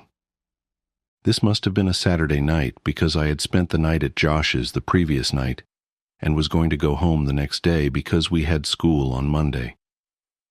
Boxes had been missing since Friday afternoon. I gathered that she had not seen him since returning home after dropping me off. She must have decided to tell me he was missing, because if he didn't come home before I did, then I would be devastated at not only his absence, but how she could have kept it from me. She told me not to worry. He'll come back. He always does. But Boxes didn't come back. 3 weekends later, I stayed at Josh's again. I was still upset about Boxes, but my mom told me that there had been many times when pets had disappeared from home for weeks or even months, only to return on their own. She said they always knew where home was and would always try to get back. I was explaining this to Josh when a thought hit me so hard that I interrupted my own sentence to say it aloud. What if Boxes thought of the wrong home? Josh was confused. What? He lives with you. He knows where his home is. But he grew up somewhere else, Josh. He was raised in my old house a couple neighborhoods away. Maybe he still thinks of that place as home, like I do. Oh, I get it. Well, that'd be great. We'll tell my dad tomorrow and he'll take us over there so we can look.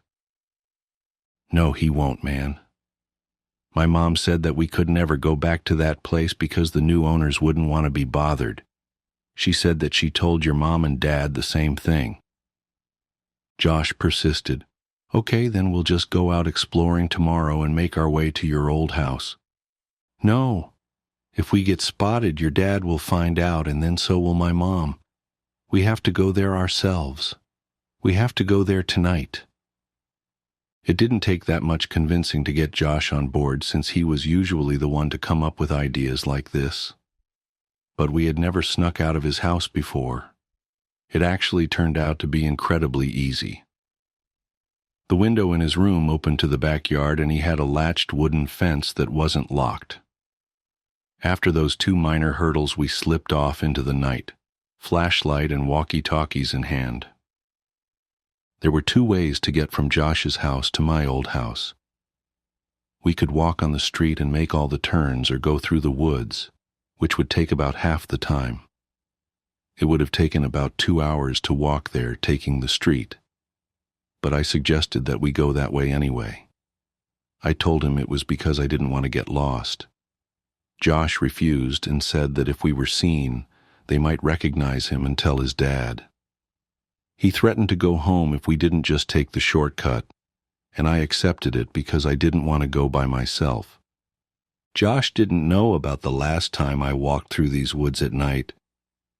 The woods were much less creepy with a friend and a flashlight, and we were making pretty good time. I wasn't entirely sure where we were, but Josh seemed confident enough, and that bolstered my morale.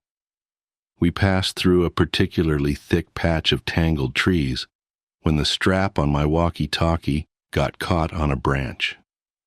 Josh had the flashlight, and so I was struggling to get the walkie free when I heard Josh say, "Hey man, want to go for a swim?" I looked over to where he was shining the flashlight, though I closed my eyes as I did, because I now knew where we were. He was pointing at the pool float. This was where I had woken up in these woods all those years ago. I felt a lump in my throat and the sting of fresh tears in my eyes as I continued to struggle with the walkie. Frustrated, I yanked on it hard enough to break it free, and I turned and walked to Josh, who had partially laid down on the pool float in a mock sunbathing pose. As I walked toward him, I stumbled and nearly fell into a fairly large hole that was sitting in the middle of this small clearing, but I regained my balance and stopped right at its edge. It was deep. I was surprised by the size of the hole, but more surprised by the fact that I didn't remember it. I realized it must not have been there that night, because it was in the same spot where I had awoken. I put it out of my mind and turned to Josh. "Quit messing around, man. You saw I was stuck over there, and you were just laying here joking around on this float." I punctuated the sentence with a kick to an exposed part of the float. A screeching rose from it. Josh's smile inverted. He suddenly looked terrified and was struggling to get off the float, but he couldn't in a quick manner due to the awkward way he had been laying on it. Each time he would fall back on the float, the screeching would intensify. I wanted to help Josh, but I couldn't move myself any closer. My legs wouldn't cooperate. I hated these woods. I picked up the flashlight that he had thrown in his thrashing and shined in on the float, not knowing what to expect. Finally, Josh got off the float and rushed next to me, looking at where I was shining the light. Suddenly there it was. It was a rat. I started laughing nervously, and we both watched the rat run into the woods, taking the screeches with it. Josh lightly punched me in the arm, the smile slowly returning to his face, and we continued walking. We quickened our pace and made it out of the woods faster than we thought we would, and we found ourselves back in my old neighborhood. The last time I had rounded the bend ahead, I had seen my house fully illuminated, and all the memories of what transpired came flooding back. I felt a skipping in my heart as we were finally turning the corner and about to face the full view of my house, remembering last time how incandescent it was. But this time all the lights were off. From a distance I could see my old climbing tree, and as my mind traced the steps of causality backward, I realized that I wouldn't back here this night if that tree hadn't grown, and I was briefly in awe of how all events were like that. As we got closer, I could see that the lawn looked terrible. I couldn't even guess when it had last been mowed. One of the shutters had partially broken loose and was rocking back and forth in the breeze, and overall the house just looked dirty. I was sad to see my old home in such a state of disrepair. Why would my mom care if we bothered the new owners if they cared so little about where they lived? And then I realized there were no new owners. The house was abandoned, though it looked simply forsaken. Why would my mom lie to me about our house having new people in it? But I thought that this was actually a good thing. It would be easier to look around for boxes if we didn't have to worry about being spotted by the new family. This would make it much quicker. Josh interrupted my thoughts as we walked through the gate and up to the house itself. "Your old house sucks, dude. Josh yelled as quietly as he could. "Shut up, Josh. Even like this, it's still nicer than your house." "Hey, man. Okay. I think boxes is probably under the house. One of us has to go under and look, but the other should stay next to the opening in case he comes running out." "Are you serious? There's no way I'm going under there. It's your cat, man. You do it." "Look, I'll game you for it, unless you're too scared," I said, holding my fist over my upturned palm. "Fine, but we go on shoot, not on 3. It's rock, paper, scissors, shoot, not 1, 2, 3. "I know how to play the game, Josh. You're the one who always messes up. And it's 2 out of 3. I lost. I wiggled loose the panel that my mom would always move when she had to crawl under here for boxes. She only had to do it a couple of times since the can opener trick usually worked, but when she had to do it, she hated it, especially that last time. And as I looked into the darkness of the crawl space, I had a greater appreciation for why. Before we moved, she said that it was actually better that boxes ran under here, despite how hard it could be to get him out. It was less dangerous than him jumping over the fence and running around the neighborhood. All that was true, but I was still dreading doing this. I grabbed the flashlight and the walkie and began to crawl in. A powerful smell overtook me. It smelled like death. I turned on my walkie. "Josh, are you there? This is Macho Man, come back." "Josh, cut it out. There's something wrong down here." "What do you mean?" "It stinks. It smells like something died." "Is it boxes?" "I really hope not." I set down the walkie and moved the flashlight around as I crawled forward. Looking through the hole from the outside, you could see all the way back with the right lighting. But you had to be inside to see around the support blocks that held the house up. I'd say that there was about 40% of the area that you couldn't see unless you were actually in the crawl space. But even inside, I discovered that I could only see directly where the flashlight was pointing. I realized that this would make scouting around the place much more difficult. As I moved forward, the smell intensified. The fear was growing in me that boxes had come here and something had happened to him. I shined the flashlight around but couldn't see much of anything. I wrapped my fingers around a support block to pull myself forward, and as I did that, I felt something that made my hand recoil. Fur. My heart sank, and I prepared myself emotionally for what I was about to see. I crawled slowly so I could prolong what I knew was coming, and I inched my eyes and the flashlight past the block to see what was on the other side. I staggered back in horror. "Jesus Christ!" escaped my trembling mouth. It was a hideous and twisted creature, badly decomposed.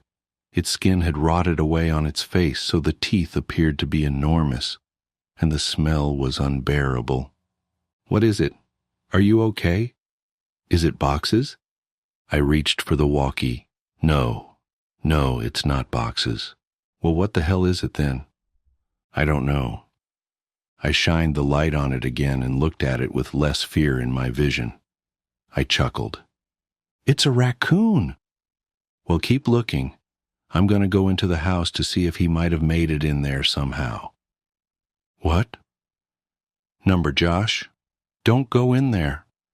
What if Boxes is down here and runs out?" "He can't." I put the board back. I looked and saw that he was telling the truth. "Why'd you do that?" "Don't worry, man. You can move it easy. This makes more sense. If Boxes ran out and I missed him, then he'd be gone. If he's down there, then grab him tight and I'll come move the board. And if he's not, then you can move it yourself while I look in the house." Some of his points were good, and I doubted he'd be able to get in anyway. "Okay, but be careful and don't touch anything. There's a bunch of my old clothes still in boxes in my room, You can look in there to see if he crawled in one, and make sure to bring your walkie." "Roger that, good buddy." I realized that it would be pitch black in there. The power would have been turned off since no one was paying the bill. With any luck, he'd be able to see from the street lights that might cast some light inside. Otherwise, I'm not sure what he'd do. Before too long, I heard footsteps right over my head and felt old dirt raining down on me. "Josh, is that you?" "Tsk, breaker, breaker. This is Macho Man coming back for the big tango foxtrot. The eagle has landed. What's your 20, Princess Jasmine?" "Over." "Asshole." "Macho Man, my 20 is in your bathroom looking at your stash of magazines. Looks like you've got a thing for dudes' butts. What's the report on that?" "Over." I could hear him laughing without the walkie, and I started laughing too. I had the footsteps fade away a little. He was on his way to my room. "Man, it's dark in here. Hey, are you sure you had boxes of clothes in here?" "I don't see any." "Yeah, there should be a couple boxes in front of the closet. There aren't any boxes in here. Let me check to see if you maybe put the boxes in the closet before you left." I started thinking that maybe my mom had come back and gotten the clothes and just given them away because I had outgrown a lot of them. But I remembered leaving the boxes there.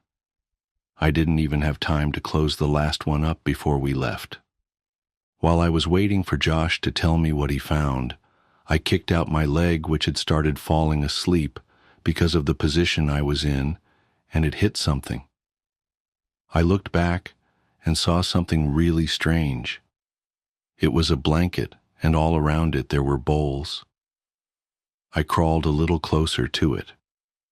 The blanket smelled moldy, and most of the bowls were empty, but one had something that I recognized still in it. Cat food. It was a different kind than we gave to boxes, but I suddenly understood. My mom had set up a little place for boxes to encourage him to come here instead of running around the neighborhood. That made a lot of sense, and it seemed even more likely that boxes would have come back to this place. "That's so cool, Mom," I thought. "I found your clothes." "Oh, cool. Where were the boxes?" "Like I said, there are no boxes. Your clothes are in your closet. They're hanging up." I felt a chill. This was impossible. I had packed all my clothes. Even though we weren't supposed to move for another 2 weeks when we left, I remember packing them and thinking that it was stupid for me to have to get clothes out of the box and put them back in. I had packed them, but someone had hung them back up. Why, though? Josh needed to get out of there. "That can't be right, Josh. They're supposed to be in boxes. Stop messing around and just come back outside." "No joke, man. I'm looking at them. Maybe you just thought that you left them." "Ha ha. Wow. You sure like to look at yourself, don't you?" "What? What do you mean?" "Your walls, man. Ha ha. Your walls are covered in Polaroids of yourself. There are hundreds of them. What did you hire someone to?" Silence. I checked my walkie to see if I had switched it off somehow. It was fine. I could hear footsteps but couldn't tell exactly where Josh was going. I waited for Josh to finish his sentence, thinking that his finger had just slipped off the button, but he didn't continue. He seemed to be stomping around the house now. I was just about to radio him when he came back. "There's someone in the house." His voice was hushed and broken. I could hear he was on the verge of tears. I wanted to respond, but how loud was his walkie turned up? What if the other person heard it? I said nothing and just waited and listened.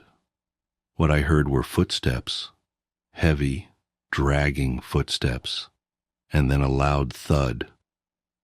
"Oh, God! Josh!" He had been found, I was sure of it. This person had found him and was hurting him. I broke out in tears. He was my only friend next to boxes, and then I realized What if Josh told him I was under here? What could I possibly do? As I struggled to compose myself, I thankfully heard Josh's voice through the walkie. He's got something, man. It's a big bag. He just threw it on the floor. And, oh God, man. The bag, I think it just moved. I was paralyzed. I wanted to run home. I wanted to save Josh. I wanted to go for help. I wanted so many things, but I just lay there, frozen. As I lay unable to move, my eyes focused on the corner of the house that was right under my room. I moved my flashlight. My breath hitched at what I saw. Animals, dozens of them, all of them dead. They lay in piles all around the perimeter of the crawlspace. Could boxes be among these corpses? Was this what the cat food was for? Seeing this broke my shock, as I knew I had to get out of there, and I scrambled to the board. I pushed on it, but it wouldn't budge. I couldn't move it because it was wedged in there, and I couldn't get my fingers around it since the edges were outside. I was trapped. "God damn you, Josh," I whispered to myself. I could feel thunderous footsteps above me. The house was shaking. I heard Josh scream, and it was matched by another scream that wasn't full of fear. As I continued pushing, I felt the board move, but I knew it wasn't me who was moving it. I could hear footsteps above me and in front of me, and shouting and screaming filling the brief silences between the footsteps. I moved back and held my walkie ready to try to defend myself, and the board was thrown to the side and an arm shot in and grabbed for me. "Let's go, man. Now." It was Josh. Thank God. I scrambled out of the opening holding the flashlight and the walkie. When we got to the fence, we both jumped it, but Josh's walkie fell. He reached for it, and I told him to forget it. We had to move. Behind us, I could hear yelling, though they weren't words, only sounds. And we, perhaps foolishly, ran for the woods to get back to Josh's quicker and be somewhat harder to follow. The whole way through the woods, Josh kept yelling, "My picture! He took my picture!" But I knew the man already had Josh's picture from all those years ago at the ditch. I suppose Josh still thought those mechanical sounds were from a robot. We made it back to Josh's house and back into his room before his parents woke up. I asked him about the big bag and if it really moved, and he said he couldn't be sure. He kept apologizing about dropping the walkie at the house, but obviously that wasn't a big deal. We didn't go to sleep and sat peering out the window waiting for him. I went home later that day, as it was about 3 a.m. already. I told my mom the basics of this story a couple days ago. She broke down and was furious about the danger I put myself in. I asked her why she made all those things up about bothering the new owners to stop me from going. Why did she think the house was so dangerous?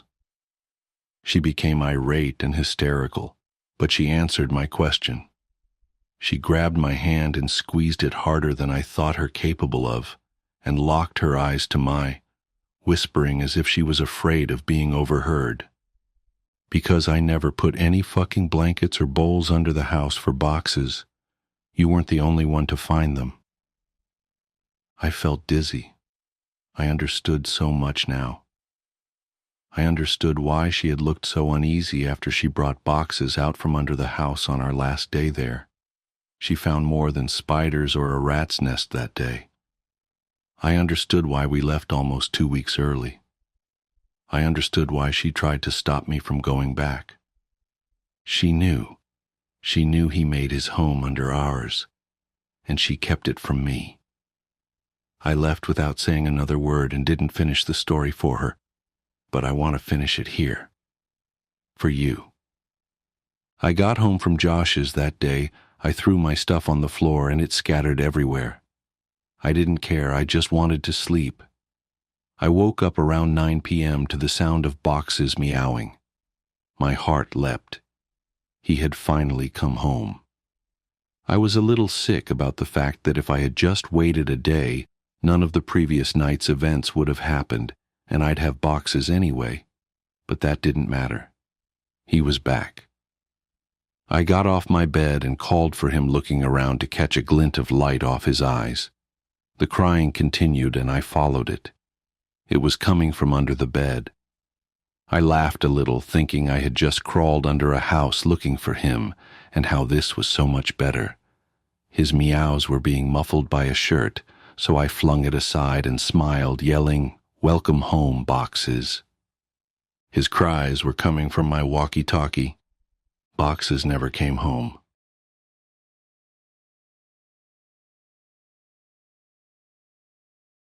The Hitchhiker's Curse. Ever start dating someone where everything feels a little too good to be true? At first it's magical. You're floating on cloud 9, thinking maybe, just maybe, you hit the jackpot. But then the doubts creep in. Nobody's that perfect, right? And even if they were, why would someone so flawless pick you? Your mind starts playing games, convincing you there's a dark secret lurking beneath their charm. Maybe those cute little quirks that make you laugh now will drive you insane later. Or maybe there's something much darker, a drug problem, a secret family, or, God forbid, a shady past involving a murder weapon and an uncontrollable rage. It's human nature to look for cracks even when everything seems unbreakable. I didn't expect to face those cracks so soon. After just 2 months of dating, Emily, not her real name, suggested we take a 1,000-mile road trip. She thought it would be romantic. I thought it would be a prison sentence. Don't get me wrong, I liked her, a lot, but something about being stuck together for hours on end made me uneasy. Still, I agreed. What could go wrong? The first 100 miles felt like a dream. We sang to the radio, laughed until our sides hurt, and shared goofy confessions. She teased me relentlessly when she found out I knew every word to Skater Boy.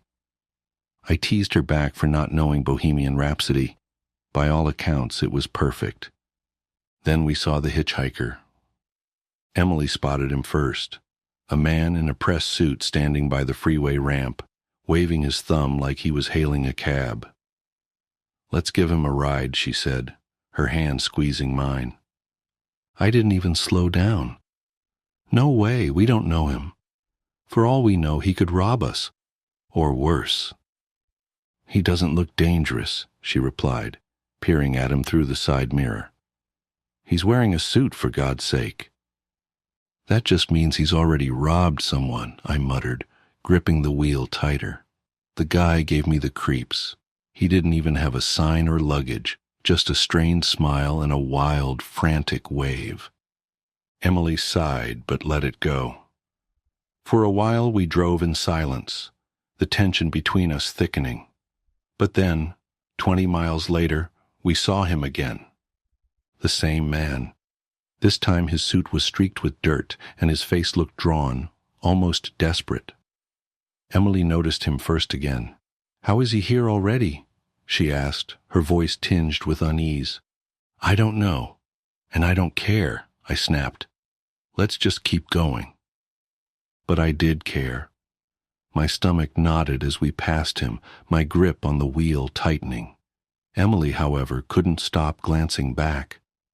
The unease turned into a low-grade argument. She accused me of being heartless. I accused her of being reckless. We bickered until we both agreed to drop it, but the tension hung in the air like a storm cloud. Another 30 miles passed, and there he was again. Only this time he looked worse.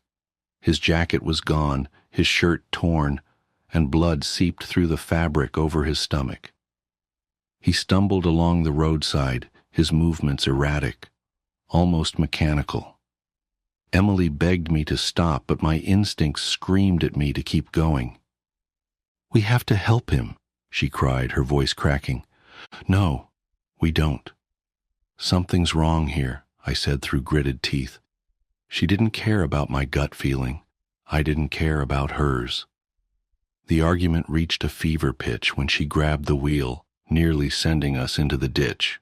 We drove the next 50 miles in cold, angry silence. Then we saw him again, face down on the side of the road. His shirt and jacket were gone, revealing long, bloody gashes across his back, like claw marks. Emily jumped out before I could stop her, kneeling beside the body. She looked up at me, her eyes burning with rage. "He's dead," she said. "Can I call the police, or is that too much of an inconvenience for you?" I nodded, numb. I couldn't process what was happening. While she waited for the police, I filled the gas tank, my mind racing. What the hell was going on? The cops asked a few questions, but neither of us mentioned that we'd seen him alive, multiple times. How could we explain it without sounding insane? We got back on the road, but the damage was done. Emily stared out the window, refusing to speak. I kept driving, desperate to end the trip. The sun dipped below the horizon and darkness swallowed the road. Emily eventually fell asleep, her head resting against the window. She looked peaceful, like nothing had happened. I wanted to believe we could still salvage things. That was until she woke up screaming. "In the back seat!" she yelled, her voice raw with terror. I glanced in the rearview mirror. At first, I thought my eyes were playing tricks on me, but then I saw him, the hitchhiker. His skin was gray, his body covered in dried blood and deep wounds. He was leaning forward, his eyes glinting in the dark as he stared directly at me. "Get off the road!" Emily screamed, clutching my arm. "I can't! Get him out!" I shouted back, my voice shaking. My hands were white-knuckled on the wheel as I tried to keep control. The hitchhiker didn't move.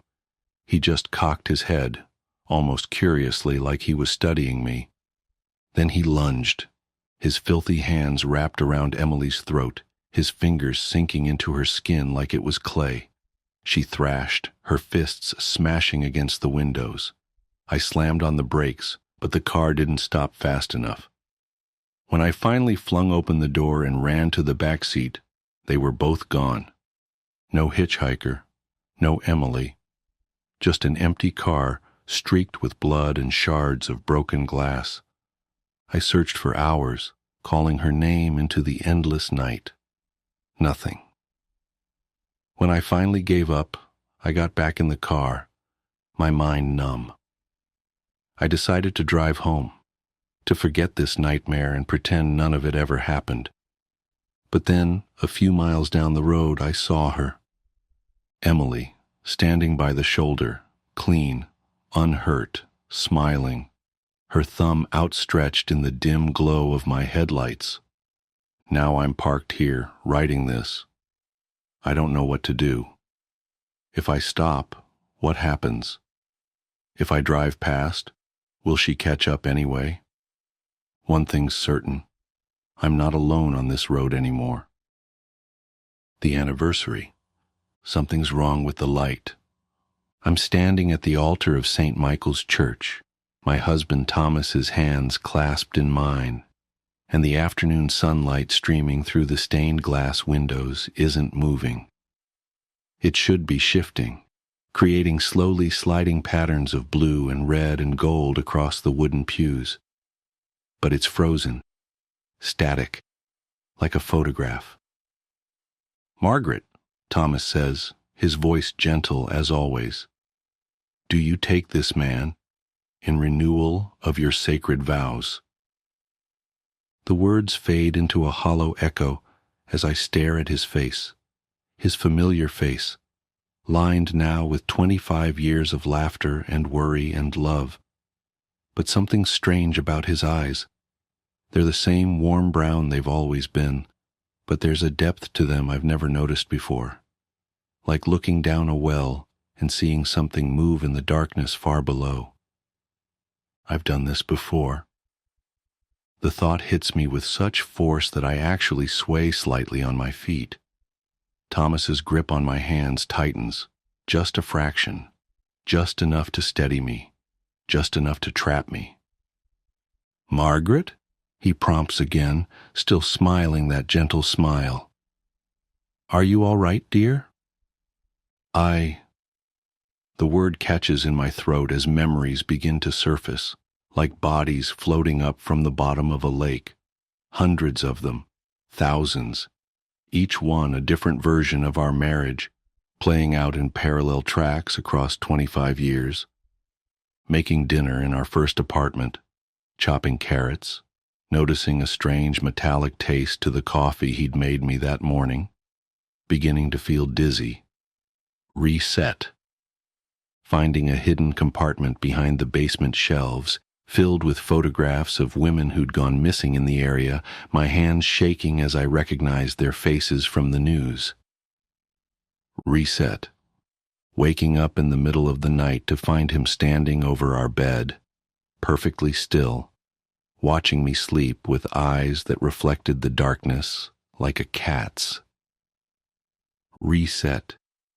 Each memory burns as it surfaces, searing away the comfortable fog I've been living in. How many times have I discovered the truth? How many times have I tried to run, to tell someone, to fight back? How many times has he simply reset everything, starting our marriage over from the beginning, wiping my memory clean like erasing a chalkboard? "Margaret?" There's an edge to his voice now, barely perceptible beneath the concern. The pressure of his hands on mine increases slightly. In the pews, our friends and family sit in perfect stillness, their faces fixed in expressions of joy and celebration. They haven't moved in several minutes, I realize. They might not be breathing. "I remember," I whisper, the words falling from my lips before I can stop them. I remember everything. Thomas's smile doesn't waver, but something shifts in those deep brown eyes. Something ancient and patient and hungry unfolds itself behind his human face. "No, dear," he says softly. "Not everything. Not yet." And then he shows me what else I've forgotten.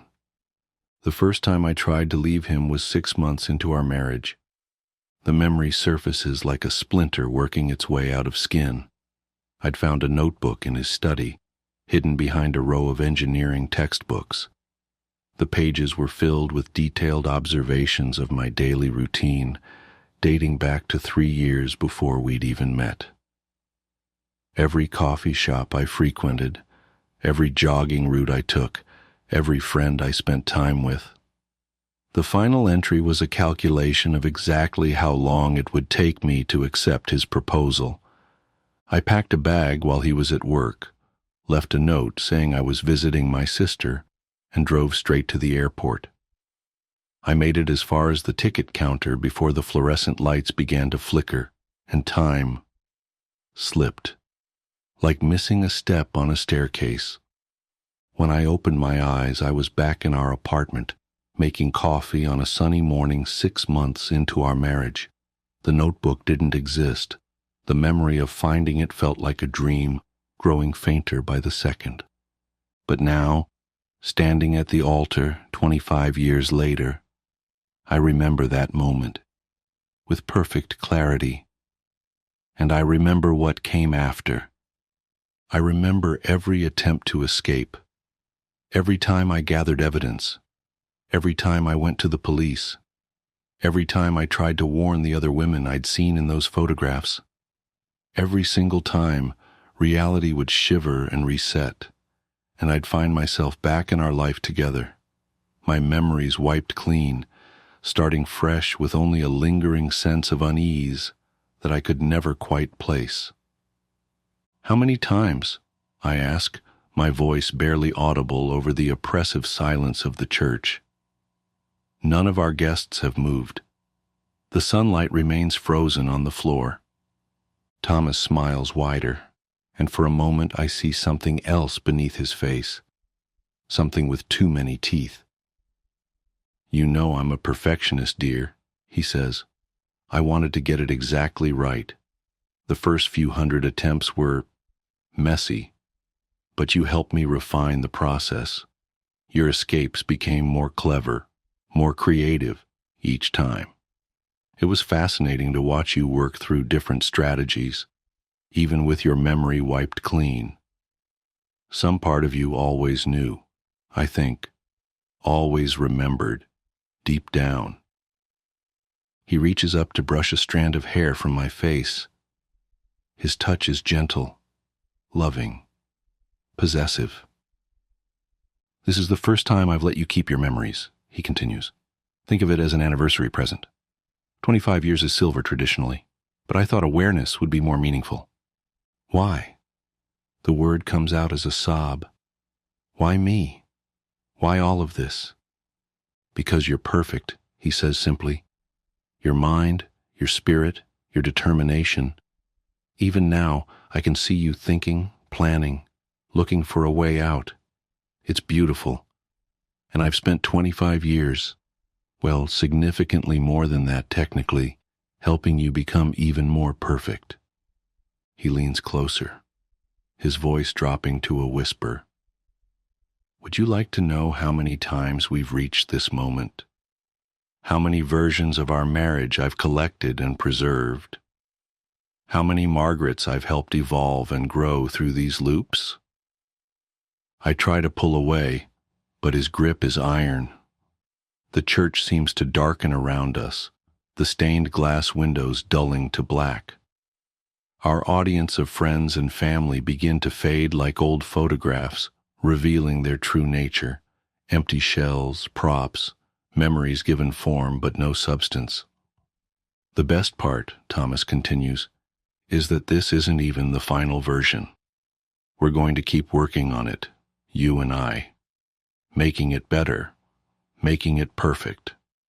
And now that you're aware, the real work can begin.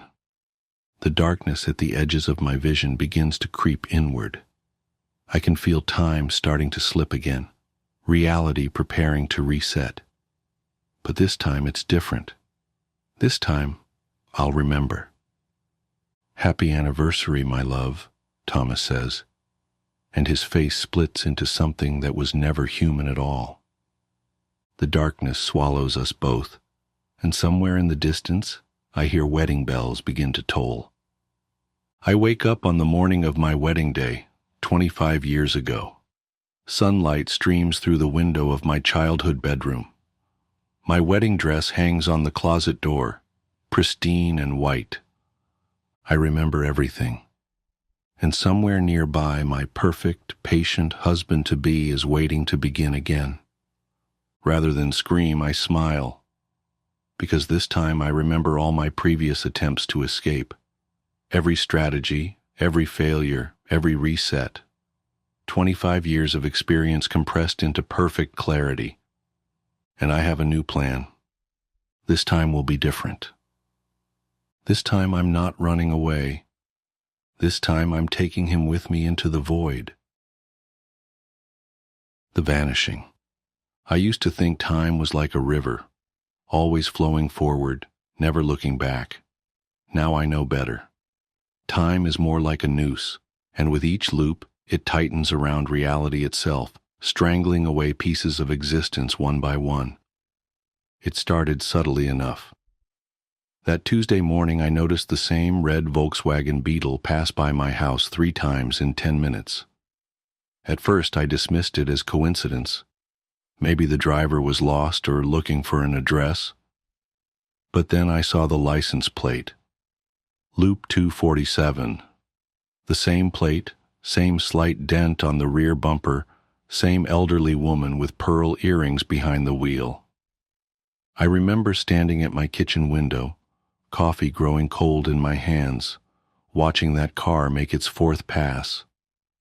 That's when I saw the bird, a cardinal with unusual white patches on its wings. It landed on my windowsill, tilted its head at me, and flew away. 2 minutes later, the exact same bird landed in the exact same spot, performed the identical head tilt, and flew off again. My phone buzzed. A text from my sister Sarah. Don't forget Mom's birthday dinner tonight. I checked the date, Tuesday, March 12th. Nothing seemed amiss yet, except for that nagging feeling in the pit of my stomach. Like the moment before you realize you've made a terrible mistake. I went to work, trying to shake off the morning's oddities. My colleague Tom greeted me with his usual, "Another day in paradise, eh, James?" He always said that, but today it felt different, rehearsed, predestined. I sat at my desk, opened my laptop, and found myself staring at yesterday's work. All of it. Every spreadsheet, every email, exactly as it had been. That's when the first real chill ran down my spine. I distinctly remembered completing 3 major reports the day before, yet here they were, unfinished. My sent folder showed no trace of the emails I'd written. The calendar meeting notifications I'd cleared were back, blinking insistently. I called Sarah. "Hey, what's up?" She answered exactly as she always did. "Sarah, this is going to sound crazy, but is today Tuesday?" "Yeah, March 12th. Don't forget Mom's birthday dinner tonight." The exact same words from her text. I hung up, hands shaking. Throughout the day, everything played out as a perfect replica of the previous day. Tom's coffee spill at 10:43 a.m. Janet from accounting's announcement about her daughter's acceptance to Yale at lunch. The fire alarm test at 2:15 p.m. Even the pattern of clouds outside my office window seemed familiar. That night at Mom's birthday dinner, I tried to warn them. "Something's wrong with time," I said, as Mom cut into her chocolate cake, the same cake I remembered her cutting into yesterday. "Everything's repeating." They laughed it off. Sarah patted my hand and said I was working too hard. Mom reminded me I'd always had an overactive imagination, just like when you were little. Dad didn't say anything, just gave me that concerned look he reserves for when he thinks I'm about to have one of my episodes, like during my breakdown in college. I went to bed that night praying I was wrong, that I was just having some sort of psychological fugue state. But when I woke up, it was Tuesday again. March 12th, the red Volkswagen, the Cardinal, Tom's another day in paradise. But something was different this time. Something was missing. It took me until Mom's birthday dinner to realize what it was. Janet from accounting. Not only was she not there to announce her daughter's Yale acceptance, no one remembered her ever existing. Her desk was occupied by someone else, her family photos replaced by generic office art. When I mentioned her name, my colleagues looked at me with blank expressions. That's when true terror set in. This wasn't just a time loop, it was an erasure of reality itself. The next Tuesday, Tom disappeared. Then Sarah's husband, Mike. Then the barista at my local coffee shop. With each reset, another person vanished from existence, leaving behind nothing but void spaces in photos and blank spots in memories. The world kept readjusting itself around these absences, like a wound healing over with scar tissue. I started keeping track in a notebook, writing down names, relationships, details about each person before they disappeared. But even that proved futile. The notebook reset with each loop, my frantic scribblings erased along with everything else. By the 10th loop, entire families had vanished. The Hendersons next door? Gone. The Chen family from my gym? Erased. My best friend from high school and his entire lineage? Never existed. The world grew quieter, emptier, yet nobody seemed to notice except me. I tried everything to break the cycle. I drove out of town, only to wake up in my bed on Tuesday morning. I tried staying awake for the entire 24 hours, only to blink and find myself back at the start. I even attempted darker solutions, but death itself proved temporary in this eternal Tuesday. The most maddening part was watching the world reconstruct itself around each absence. When my neighbor disappeared, his house transformed into a park that had always been there. When my first girlfriend vanished, my high school yearbook showed no trace of her, and all my friends had different memories of who I'd dated. Reality was like a self-healing membrane, closing over its wounds and leaving no scars. Only I remembered the truth, and with each loop, that truth became harder to bear. Sarah was the first of my family to go. One Tuesday, I called her number and got a message saying it had been disconnected. Mom and Dad had only one child now, had always had only one child. The family photos in their house showed just me. The spaces where Sarah had been filled with wallpaper or furniture or nothing at all. I screamed at them to remember her, showed them old emails that still existed in my phone from previous loops. But they looked at me with that same concern they'd shown when I had my breakdown in college. Dad suggested I see Dr. Matthews again. But Dr. Matthews had disappeared 3 loops ago. Mom went next. The birthday dinner became a quiet affair with just me and Dad, who couldn't understand why I was so insistent on chocolate cake when he'd always been allergic to chocolate. The wedding ring on his finger vanished along with her, replaced by the smooth skin of someone who had never married. Then Dad. The house I grew up in became an empty lot that had never been developed. My childhood memories began to feel like dreams, insubstantial and fading. The world grew smaller, emptier, lonelier. But it wasn't just people disappearing. It was all evidence of humanity itself. Buildings began to vanish, replaced by empty fields that had always been there. Roads turned to dirt paths that turned to wilderness. The red Volkswagen that had first caught my attention became a horse-drawn carriage, then a lone deer crossing the street, then nothing at all. Technology started to regress. My smartphone became a flip phone, then a landline, then disappeared entirely. The internet ceased to exist, then electricity, then the Industrial Revolution itself. Each loop stripped away another layer of human progress, another piece of our collective history. I watched as the world unknit itself, person by person, invention by invention, memory by memory. The universe was cleaning house, and humanity was the stain it was trying to remove. In recent loops, I've started to notice something even more disturbing. When I look in mirrors, my reflection seems less substantial, as if I'm beginning to fade.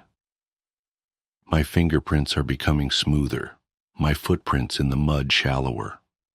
Sometimes when I speak, my voice sounds distant, like it's coming from somewhere else. I know what this means. I can feel it in the growing hollowness of my bones, in the way light seems to pass through me in certain angles. Soon, very soon, I will be the last one to disappear. But here's the true horror, the revelation that keeps me awake during these endless Tuesdays. I don't think I'm trapped in a time loop at all. I think time is operating exactly as it should. This is entropy on a cosmic scale, the universe's immune system identifying and eliminating a viral infection called humanity. We were never meant to exist. We're a mistake, a glitch in the matrix of reality, and now that glitch is being corrected. The loop isn't a malfunction. It's a quarantine procedure, isolating the infection before systematically erasing it from existence. And I'm not the protagonist of this story. I'm patient zero.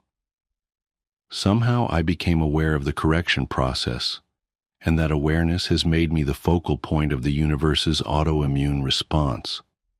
Through me, it will undo everything we ever were or could have been. As I write this, I'm sitting in what used to be my living room. The walls disappeared 3 loops ago, along with the concept of architecture. The ground beneath me is losing its solidity, becoming conceptual rather than physical. The sky above is less a thing than an idea of a thing. The cardinal with the white-patched wings just landed nearby. It's the only other thing that seems to maintain consistency between loops, but I understand now that it's not really a bird at all. It's watching me, studying me, measuring the progress of humanity's elimination. I can feel the next loop approaching. The air is getting thin, reality stretching like plastic wrap about to tear. Soon I'll wake up to another Tuesday, another version of the world with fewer people, fewer things, fewer memories. But this time feels different. My hands are becoming transparent as I write these words, my thoughts growing distant and strange. I think this might be the last loop, the final Tuesday. I should be terrified, but instead, I feel an odd sense of peace.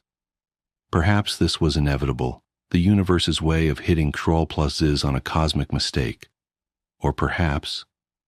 Wait. The cardinal's looking at me again, tilting its head just like it did that first Tuesday.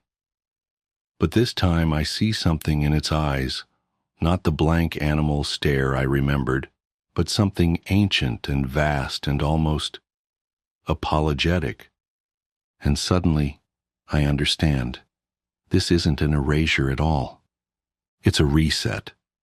The universe isn't eliminating humanity. It's rewinding us, taking us back to a crucial moment, an essential crossroads. With each loop, it's not just removing people. It's removing the consequences of choices, the weight of decisions that led us down this path. Every person who disappears isn't being erased. They're being saved, preserved, reset to some point before whatever it is we did that broke reality itself. We're not being deleted, we're being restored to factory settings. The cardinal spreads its wings, and I notice something I never saw before. The white patches aren't random. They form a pattern, a sequence, a code. The same code I've been seeing everywhere but couldn't recognize. In the license plate of the red Volkswagen, in the arrangement of clouds, in the very fabric of these repeating days. My body is almost gone now, my consciousness spreading thin across what remains of time and space. But as I fade, I finally understand my role. I'm not patient zero. I'm the backup copy. The one who had to remember everything so that when reality resets completely, when we all return to that crucial moment, some part of me will know what to change, what to do differently. The cardinal takes flight, and as the world dissolves around me, I see what's written in its wings, the message that's been there all along. See you next loop. And then, it's Tuesday morning, March 12th. A red Volkswagen Beetle passes by my house. But this time I know exactly what I need to do. After all, that's why they chose me to remember, isn't it?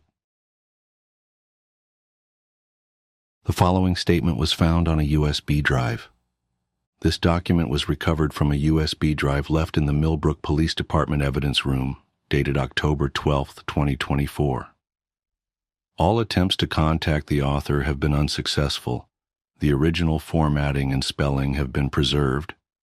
I need to write this down while it's still fresh, while I can still convince myself it really happened. Maybe someone will read this and make sense of it. Maybe they'll tell me I'm not crazy. I just know I can't sleep. Can't close my eyes without seeing those images burned into my retinas like overexposed film. It started 3 weeks ago when I was cleaning out my grandmother's basement after she moved into assisted living. Mom had been putting it off for months. You know how it is with these things. Nobody wants to sort through decades of someone else's life, deciding what's treasure and what's trash. But Grandma's house was finally under contract, and we were running out of time. The basement had always been my least favorite part of her house, even as a kid. Something about the way the concrete walls seemed to sweat in the summer, how the single bare bulb cast more shadows than light. But that Sunday morning, it was just another task to check off my list. I brought coffee, podcasts, and those heavy-duty contractor bags they sell at Home Depot, ready to be efficient, adult, unsentimental. The first few hours were exactly what you'd expect: boxes of old Christmas decorations, moth-eaten Afghans, a treadmill that had probably been obsolete before I was born. I sorted everything into piles: donate, trash, keep. The podcast kept me company, something about true crime in the Pacific Northwest. The coffee went cold before I remembered to drink it. It wasn't until I reached the back corner, behind a stack of molding Life magazines, that things started feeling wrong. The air got thick, like right before a thunderstorm, making it hard to breathe. My podcast cut out, replaced by this staticky buzz that made my teeth ache. I blamed it on poor reception, but when I checked my phone, it showed full bars. That's when I found the Polaroid camera. It was sitting on a shelf I swear wasn't there earlier, one of those collapsible metal ones we used to keep paint cans on. The camera looked pristine, not dusty or corroded like everything else down there. Just sitting there, like someone had placed it moments before. "That's weird," I said out loud, my voice sounding flat in the dense air. "Hey, Mom, did Grandma ever mention having a Polaroid?" No answer. Right. Mom was at church. I was alone. I picked up the camera, turning it over in my hands. It was one of those classic one-step models from the 70s, rainbow stripe down the front, viewfinder slightly yellowed with age. The film compartment was empty, but there was a stack of photos face down beside it. My hands were shaking as I picked up the first photo. I told myself it was just the caffeine, just the stuffy basement air, just my imagination running wild after 2 hours of true crime stories. But I knew that wasn't it. Something felt fundamentally wrong, like when you're home alone and suddenly certain you're being watched. The first photo showed my grandmother's basement. This basement, taken from the bottom of the stairs, looking toward the corner where I now stood. Everything was exactly the same: the metal shelves, the magazines, the boxes. Except in the photo, there was a figure standing where I was standing. The image was overexposed, the figure bleached out and distorted, but I could make out an arm raised as if taking a picture. "This isn't funny," I said to the empty basement. My voice cracked. "Mom, seriously, if this is some kind of joke..." I flipped to the next photo. Same basement, same angle. The figure was closer to the camera now, still overexposed, but more distinct. It looked like it was wearing clothes similar to mine, jeans, a gray hoodie. But its face. The face was just static, like an old TV tuned to a dead channel. My hands were really shaking now. The static in my ears had gotten louder, a persistent white noise that made it hard to think.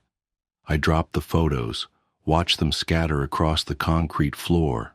They landed face up, a chronological progression of that thing moving closer to the camera, closer to the stairs, closer to where I now stood. I should have run. Everything in my body was screaming at me to run, but I couldn't stop staring at the final photo in the sequence. The figure stood at the bottom of the stairs, arms still raised, but now I could see what it was holding. A Polaroid camera. The exact same model that sat heavy in my hands. The static roared in my ears. The basement lights flickered once, twice. In that strobe-like effect, I saw movement in the corner of my eye, something shifting in the shadows behind the metal shelves. I raised the camera without thinking. Maybe I needed proof. Maybe I needed to complete the sequence. Maybe I wasn't in control of my actions at all. The flash went off. The photo slid out, gray and undeveloped. As I watched, an image began to form. The basement, the stairs, a figure in a gray hoodie, face obscured by static, arm raised, holding a camera. I ran. I don't really remember running, but I must have because suddenly I was in my car, engine running, hands gripping the steering wheel so tight my knuckles were white. The USB drive I'm writing this on was in my pocket. I always carry it, force of habit from grad school. The photos, I left them there. I left everything there. Mom called an hour later, worried because I hadn't finished the basement. I told her I wasn't feeling well. Not exactly a lie. She said we could finish another day, but I knew I was never going back down there. Let the new owners deal with it. Let them find the camera, the photos, the truth about what lives in that corner behind the metal shelves. It's been 3 weeks. I haven't slept more than a few hours at a time. Every electronic device in my apartment gives off this faint buzzing sound now. Or maybe it always did, and I'm just more attuned to it. Sometimes I catch glimpses of static in reflective surfaces. Windows, mirrors, the black screen of my phone. Sometimes I think I see a figure holding a camera. The house closing is tomorrow. Mom texted earlier to say the basement was empty when the final walkthrough team got there. Empty. No boxes, no magazines, no metal shelves, no camera, no photos. But that's not the worst part. The worst part is that yesterday I found a Polaroid camera sitting on my kitchen counter.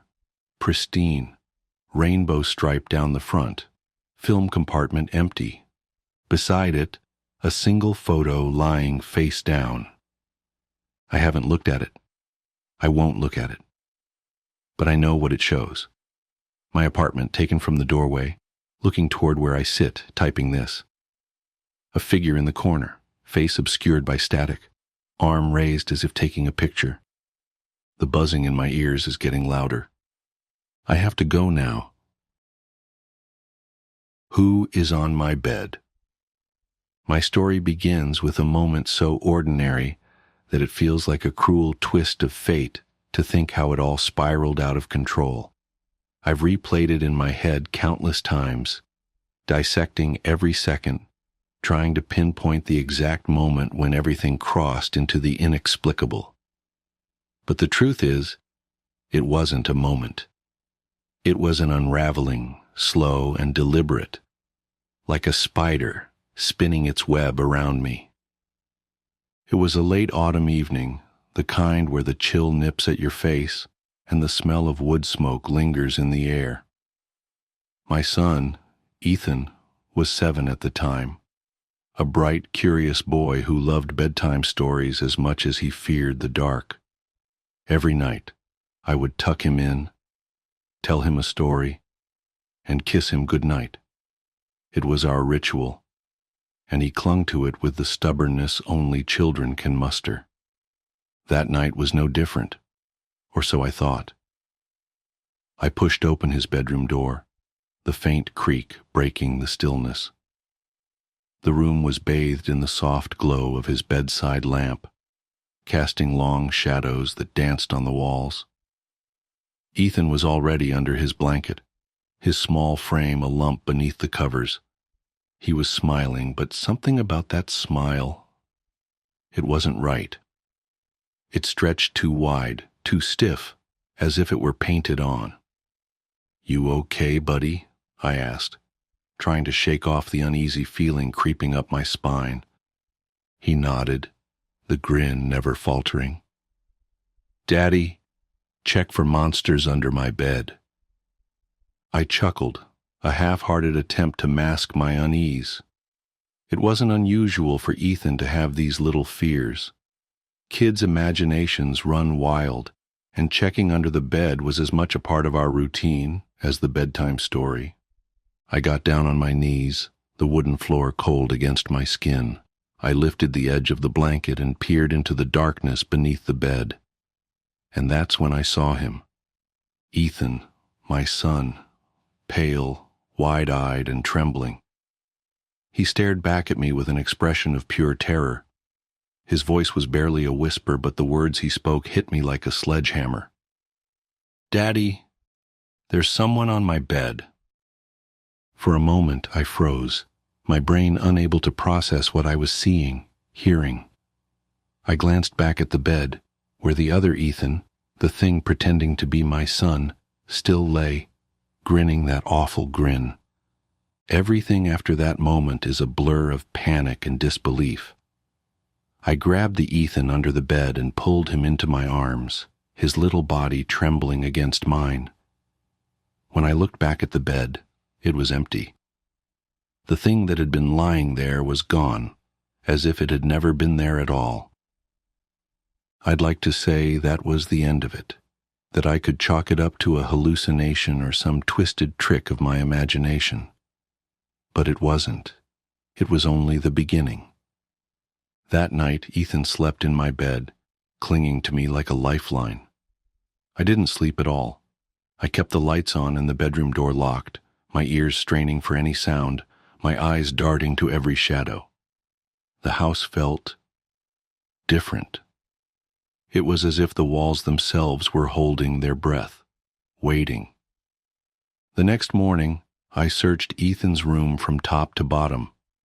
I checked the closet, the drawers, every nook and cranny where something could hide, but there was nothing, no sign of anyone or anything. And yet, the unease lingered, a constant presence just out of reach. In the days that followed, strange things began to happen.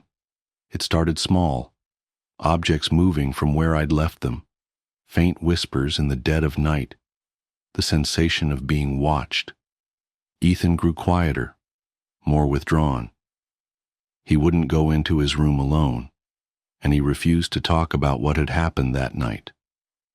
Then, one evening, I heard it, a soft, rhythmic tapping coming from Ethan's room.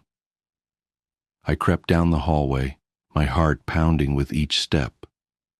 The door was slightly ajar, the light inside flickering as if the bulb were struggling to stay alive. I pushed the door open and froze.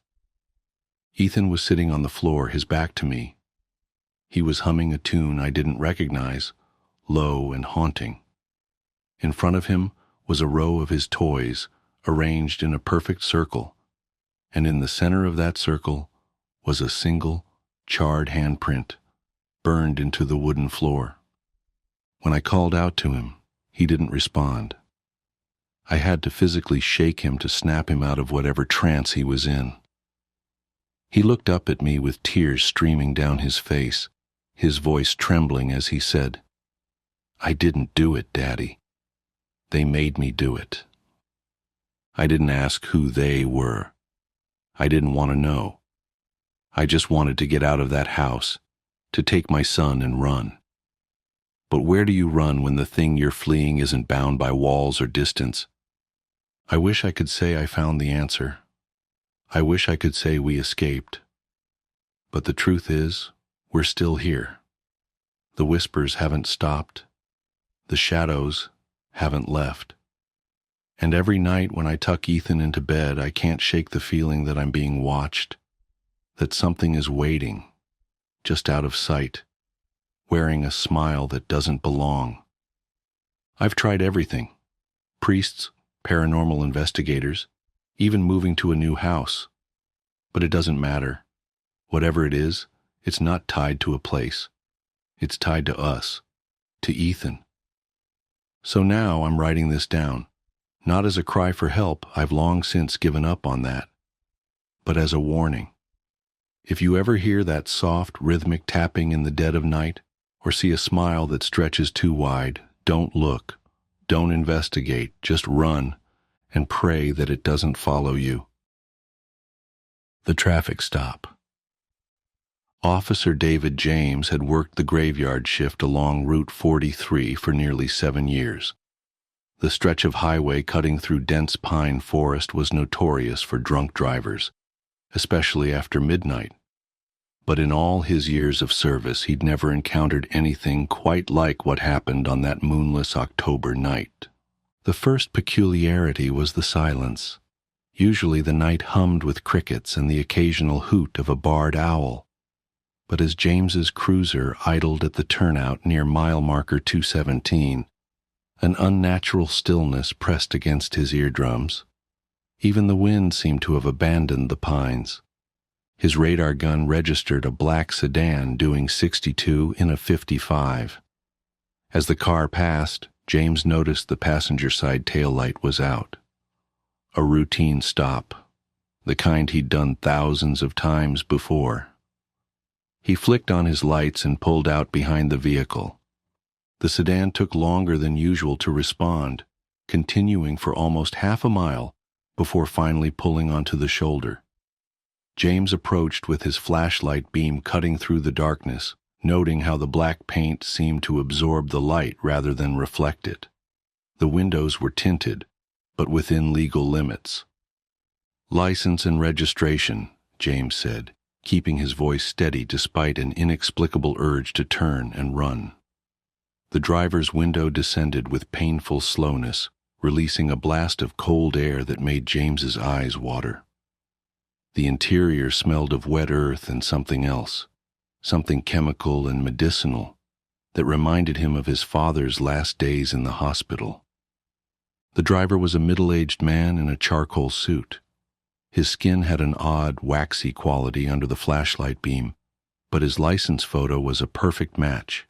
James Sullivan, 47, organ donor. Everything appeared to be in order, yet James's patrol-honed instincts screamed that something was terribly wrong. "Do you know why I pulled you over tonight, Mr. Sullivan?" The man's head turned with mechanical precision. His smile revealed too many teeth. "No, officer. Is there a problem?" James's flashlight beam wavered. "Your passenger side taillight is out. I'll need to write you a fix-it ticket."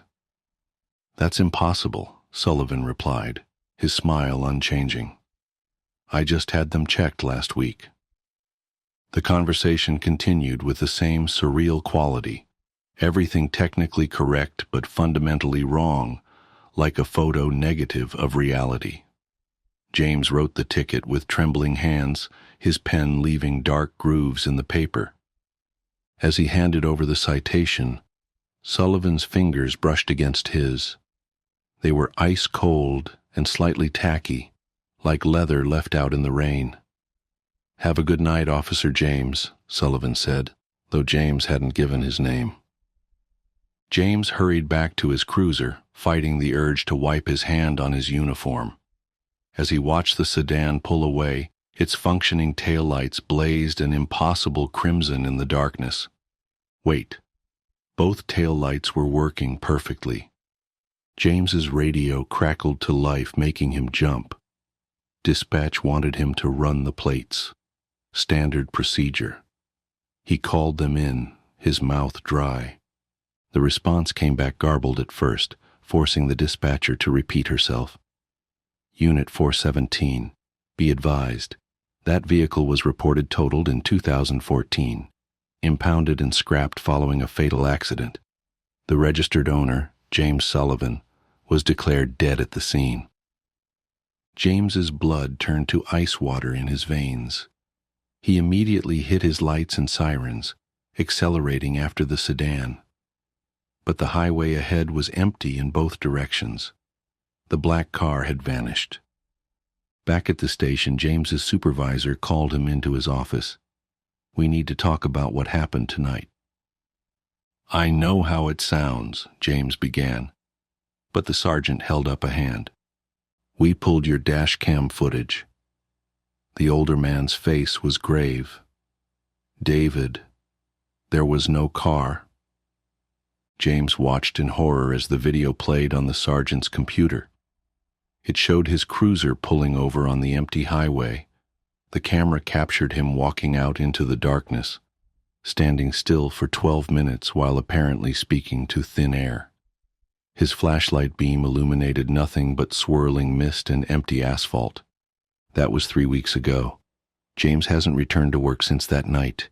He requested indefinite leave, citing personal reasons.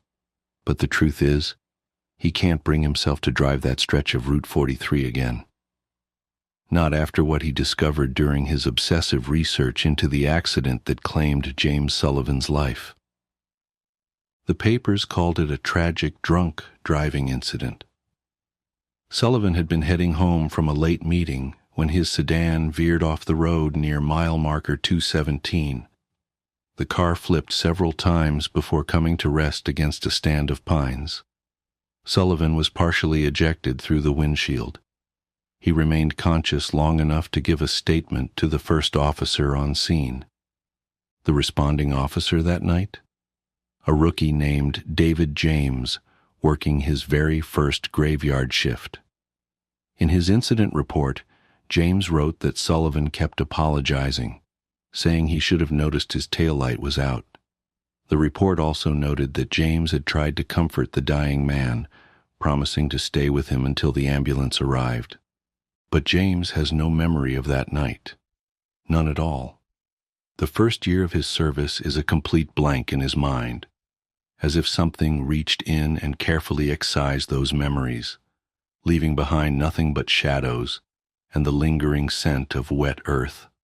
Last week, James finally worked up the courage to visit the accident site.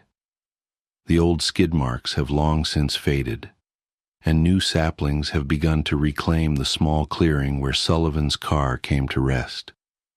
But as James stood there in the weak autumn sunlight, something caught his eye, a glint of metal half buried in the soil. He dug it up with trembling hands, a police badge, caked with dried mud and what might have been blood. The number was still legible despite years of exposure to the elements. It was his badge, the one he'd lost during his first year on the force, the one he'd had to replace but could never remember losing. James sits in his dark apartment now, staring at the badge and trying to piece together the truth. Every night, he dreams of standing on that empty highway, watching headlights approach through the mist. In the dreams, he's the one behind the wheel of a black sedan, and a young officer named David James is walking toward his window with a flashlight beam that illuminates nothing at all. He knows he should tell someone what he's discovered, should warn them about what happens on that stretch of Route 43 when the night grows too quiet and the darkness seems to pulse with its own heartbeat. But who would believe him? Besides, he's beginning to understand now, beginning to remember fragments of that lost year, like shards of a broken mirror slowly being pieced back together. He remembers the sound of tearing metal and breaking glass, remembers the taste of copper in his mouth and the feeling of cold asphalt against his cheek, remembers a kind young officer who held his hand and promised to stay, even as the ambulance sirens wailed in the distance and the world grew dim around the edges. Most of all, he remembers the guilt, the soul-crushing weight of it, because there was something else in his original incident report, something that's been eating away at his subconscious for 10 years, like a cancer. When Sullivan apologized for his taillight, James had assured him it was working fine, had even walked around to check, just to give the dying man some peace of mind. Both taillights were functioning perfectly that night, just like they were 3 weeks ago, when James pulled over a black sedan driven by a man with too many teeth and cold, tacky hands. James's phone buzzes, making him flinch. It's a text from an unknown number. "Time to collect, rookie." The message is time-stamped 10:17 p.m. Exactly when he'd first spotted the black sedan 3 weeks ago, exactly when Sullivan's accident occurred 10 years ago. As he stares at his phone's screen, another text appears. "Your tail light's out." James's hands shake as he dials dispatch. The phone only emits a low, wet, gurgling sound, like someone drowning in mud. The smell of wet earth and antiseptic suddenly fills his apartment, and the temperature plummets. "No," James whispers, backing away from the window. Through the gap in his curtains, he can see the street below. A black sedan idles there, both taillights blazing an impossible crimson in the darkness. Its engine growls like something from the depths of hell. James runs for his bedroom, but his legs won't work right. Each step feels like moving through tar. He reaches for his service weapon, but his fingers pass right through it as if it's made of smoke. "You promised?" Sullivan's voice whispers from every corner of the room. "You promised you wouldn't let me drive alone." I was trying to comfort a dying man," James shouts into the darkness. "I didn't mean—" "But you promised," the voice interrupts, closer now. The smell of rot in hospital corridors grows overwhelming, and now it's time to pay. James tries to scream as invisible hands grasp his shoulders, their touch cold and tacky like old leather left in the rain. But no sound comes out. His body moves against his will, walking puppet-like toward the door. His old badge, still caked with mud from that fatal night, slides across the coffee table on its own and into his pocket. It feels impossibly heavy, like it's made of black holes and broken promises. "Please," James begs as his feet carry him down the stairs. "I have a family, a life. You can't—" "I had those too," Sullivan's voice hisses in his ear. "Before the crash, before you made your promise." The black sedan's passenger door swings open by itself. The interior smells of grave dirt and formaldehyde, and the man behind the wheel smiles with too many teeth, far too many, row upon rotting row disappearing down his throat like a shark's maw. "No, please," James struggles, but his body moves inexorably forward. His muscles respond only to Sullivan's will now.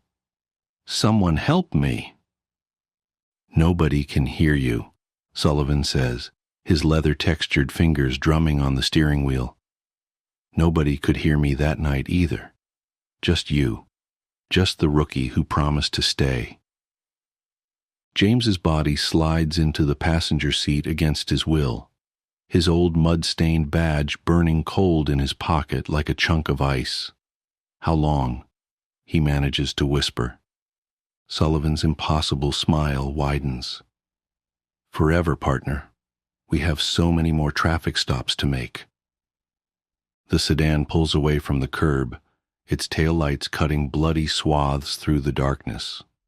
Tomorrow, someone will find James's apartment empty, his service weapon and current badge still on the coffee table next to his phone. The screen will show a final, unsent text: "Help me." But tonight belongs to Route 43. Tonight belongs to the endless dark and the promises we make without understanding their cost, to the debts that come due when the crickets fall silent and the shadows grow teeth. Somewhere ahead, another young officer is starting their first graveyard shift. They're parked at mile marker 217, watching the empty highway and wondering why the night feels so strange, so hungry. Their radar gun will soon register a black sedan doing 62 in a 55, and they'll see two men in the front seat, one with too many teeth, and one whose eyes silently scream for help that will never come. Because some promises bind us whether we want them to or not. Some nights never really end. They just keep repeating, like an endless loop of dashcam footage showing nothing but mist and darkness and the price we pay for the words we can never take back. Have a good night, officer. And remember, Never make promises to the dying. They have nothing left to lose and eternity to collect. The sound of spinning. I've been trying to write this down for weeks now. My therapist says it might help to get it all out, but every time I start, my hands shake so badly I can barely type. Even now, sitting in my well-lit home office at 2:47 p.m. on a sunny Tuesday, I keep glancing over my shoulder. The rational part of my brain knows there's nothing there, but rationality doesn't count for much anymore. Not since that night at Riverside Park. I should probably mention that I'm a photojournalist for the local paper. Nothing glamorous, mostly community events, high school sports, that sort of thing. The assignment that brought me to the park that night was supposed to be a simple puff piece about the holiday carnival. You know the type. Happy families, cotton candy, twinkly lights. The kind of wholesome content that fills space between car dealership ads. The carnival had been in town for about a week, and my editor wanted some night shots to capture the magical atmosphere. I remember rolling my eyes when she said that. If I'd known then what I know now, I would have called in sick. I arrived around 8:30 p.m., just as dusk was settling in. The temperature had dropped significantly from the warm afternoon, and a light fog was rolling in from the river. Not unusual for October in our area, but it gave everything a sort of dreamy quality that I actually thought would make for good photos. God, I was so focused on getting the right shots that I ignored all the warning signs. The first thing that struck me as odd was the music. Carnival music is always a bit eerie, but something about it seemed off. Like it was playing at the wrong speed or maybe echoing when it shouldn't have been. I kept thinking I could hear laughter mixed in with it, but not the normal shrieks and giggles of kids having fun. This was different, more like someone trying to remember how laughter should sound. I started with some wide shots of the midway, capturing the way the colored lights diffused through the fog. The place wasn't exactly crowded, but there were enough people around that I didn't feel uncomfortable. Not yet, anyway. I remember checking my phone, 8:47 p.m., and calculating how many more shots I needed before I could call it a night. That's when I noticed the carousel. It was set back from the other rides, partially obscured by the fog. Standard carnival carousel, or at least that's what I thought at first. Painted horses moving up and down, mirrors and gold trim, all that classic stuff. But something about it made my skin crawl. I tried to tell myself it was just the fog playing tricks with the lights, but beautiful, isn't it? I nearly jumped out of my skin. The voice came from right behind me, but I hadn't heard anyone approach. When I turned around, I found myself face to face with what I assumed was the operator, an older man in a red uniform that seemed somehow both pristine and impossibly old at the same time. Yeah, I managed to say, trying to calm my racing heart. I'm just getting some photos for the paper. He smiled. At least I think it was a smile. Something about his expression made my stomach turn. You should take a ride, he said. Best view for pictures is from up there. He gestured toward the carousel, and I noticed his hand seemed too pale, like something that had never seen sunlight. Thanks, but I think I can get what I need from here, I replied, already taking a step backward. The carousel was still turning, but I realized I couldn't see any riders, just empty horses moving up and down, their painted eyes reflecting the lights in a way that made them look almost alive. I insist, he said, and his voice had changed. It still sounded pleasant, but there was something underneath it, like static on an old radio. Everyone takes a ride, eventually. I turned to leave. I remember that clearly. I turned and started walking away. but somehow I was moving toward the carousel instead. The fog had grown thicker, and I couldn't see the other rides anymore. Just the carousel, spinning in that strange, silent way. No, not silent. There was that laughter again, coming from everywhere and nowhere at once. My camera was still in my hands, and I raised it almost involuntarily. Through the viewfinder, I saw something that made my blood run cold. The mirrors around the carousel's center column weren't reflecting the empty horses anymore. They showed riders, dozens of them. Some looked like they were screaming, but their faces were blurred, like long exposure photographs. And they were all looking directly at me. I tried to lower the camera, but my fingers wouldn't move. The operator was beside me again. How did he move so fast? And his hand was on my shoulder. His touch felt wrong, like pressure through several layers of thick fabric, even though his hand was directly on my jacket. "Your turn," he whispered, and his voice seemed to come from inside my own head.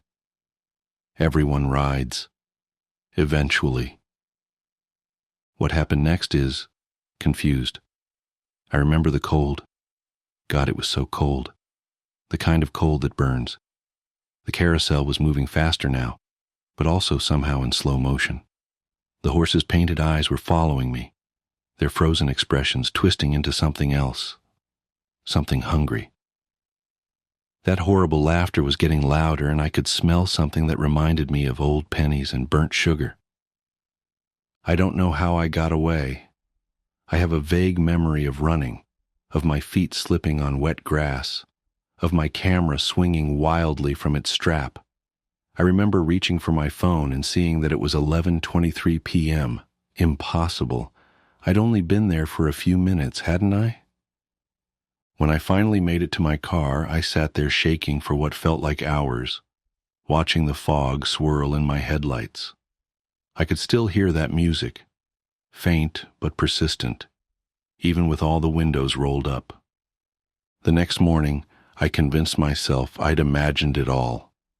Sleep deprivation, maybe, or some kind of weird panic attack. But then I looked at my camera. Most of the photos were normal, just carnival shots, exactly what my editor wanted. But the last one showed the carousel, empty horses, fog, normal carnival stuff. Except in every mirror, in every reflective surface, there were faces, not blurred this time, crystal clear, and in the front row, sitting rigid on a horse with bared teeth and wild eyes, was me. I called in sick and spent the day doing research. The carnival had been setting up in Riverside Park for as long as anyone could remember, always in October, always for exactly 1 week. And every year, like clockwork, people would go missing. Not many, 1 or 2 per season. Usually dismissed as runaways or drifters. The only connection was that they were last seen at the carnival. I tried to talk to the police, but they looked at me like I was crazy. The carnival had already moved on, right on schedule. No one seemed to remember anything unusual about the carousel or its operator. The missing persons reports I found online started throwing up error messages, and within days, I couldn't find them at all. But I know what I saw. I know what's on that last photo, even though I can't look at it anymore. I keep it in a locked drawer in my desk, and sometimes, late at night, I swear I can hear music coming from it. Carnival music, playing just a little too slow, mixed with that terrible laughter. The carnival will be back next October. It always comes back. And sometimes, when the fog rolls in from the river, I catch myself wondering about those faces in the mirrors. Were they all like me? People who got away? Or were they the ones who didn't? I've been trying to convince myself to destroy the photo, but I can't. It's evidence, proof that I'm not crazy. And maybe, just maybe, it might help someone else understand what's happening before it's their turn to ride. Because he was right, you know. Everyone rides. Eventually. 2 weeks after posting this account, the author was reported missing. Their home was found empty except for an open drawer containing a single photograph. The photo, according to police reports, showed only an empty carnival carousel in heavy fog. It's strange how certain events can carve deep trenches into the memory, like shadows that refuse to fade. This is one such story, a tale I'd rather not remember but feel compelled to recount. Perhaps in the telling, I might rid myself of its lingering grip. My name is Evelyn, and at the time, I was just a regular 28-year-old scraping by in the bustling city of Portland. My days were filled with mundane errands, freelance graphic design work, and weekend trips to vintage shops. I had a soft spot for anything old, weathered, and steeped in mystery. Furniture, trinkets, books. That's how I stumbled across her. The shop was a little out of the way, tucked between a boarded-up theater and an abandoned laundromat. Haven Antiques, the faded wooden sign read. It smelled of mildew and dust, its cramped aisles a labyrinth of forgotten relics. I'd been there a handful of times before but had never ventured to the back corner. That's where I found the doll. She sat propped against a yellowed lace curtain in a wicker chair, her porcelain face cracked just enough to lend her an air of melancholy. Her dark eyes, painted of course, seemed to follow me as I moved closer. She wore a navy dress with tiny white flowers, and her shoes were scuffed as though she'd walked miles. A black ribbon tied her dark hair into 2 neat pigtails. Despite her eerie presence, something about her called to me. "How much for the doll?" I asked the old man behind the counter. His thick glasses magnified his eyes to cartoonish proportions, and he looked at me as if I'd asked to purchase his soul. "That one, $5. His tone was clipped, hurried. "No refunds." I laughed nervously. "She's creepy, but I like her." "Creepy," he muttered under his breath. As he rang me up, he added, "You might want to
balloons,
Working as a search and rescue officer for the U.S. Forest Service Part 1. One of my first jobs as a trainee search and rescue officer for the U.S. Forest Service was a search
Something walks whistling past my house every night at 3:03.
I'm a search and rescue officer for the U.S. Forest Service Part 1.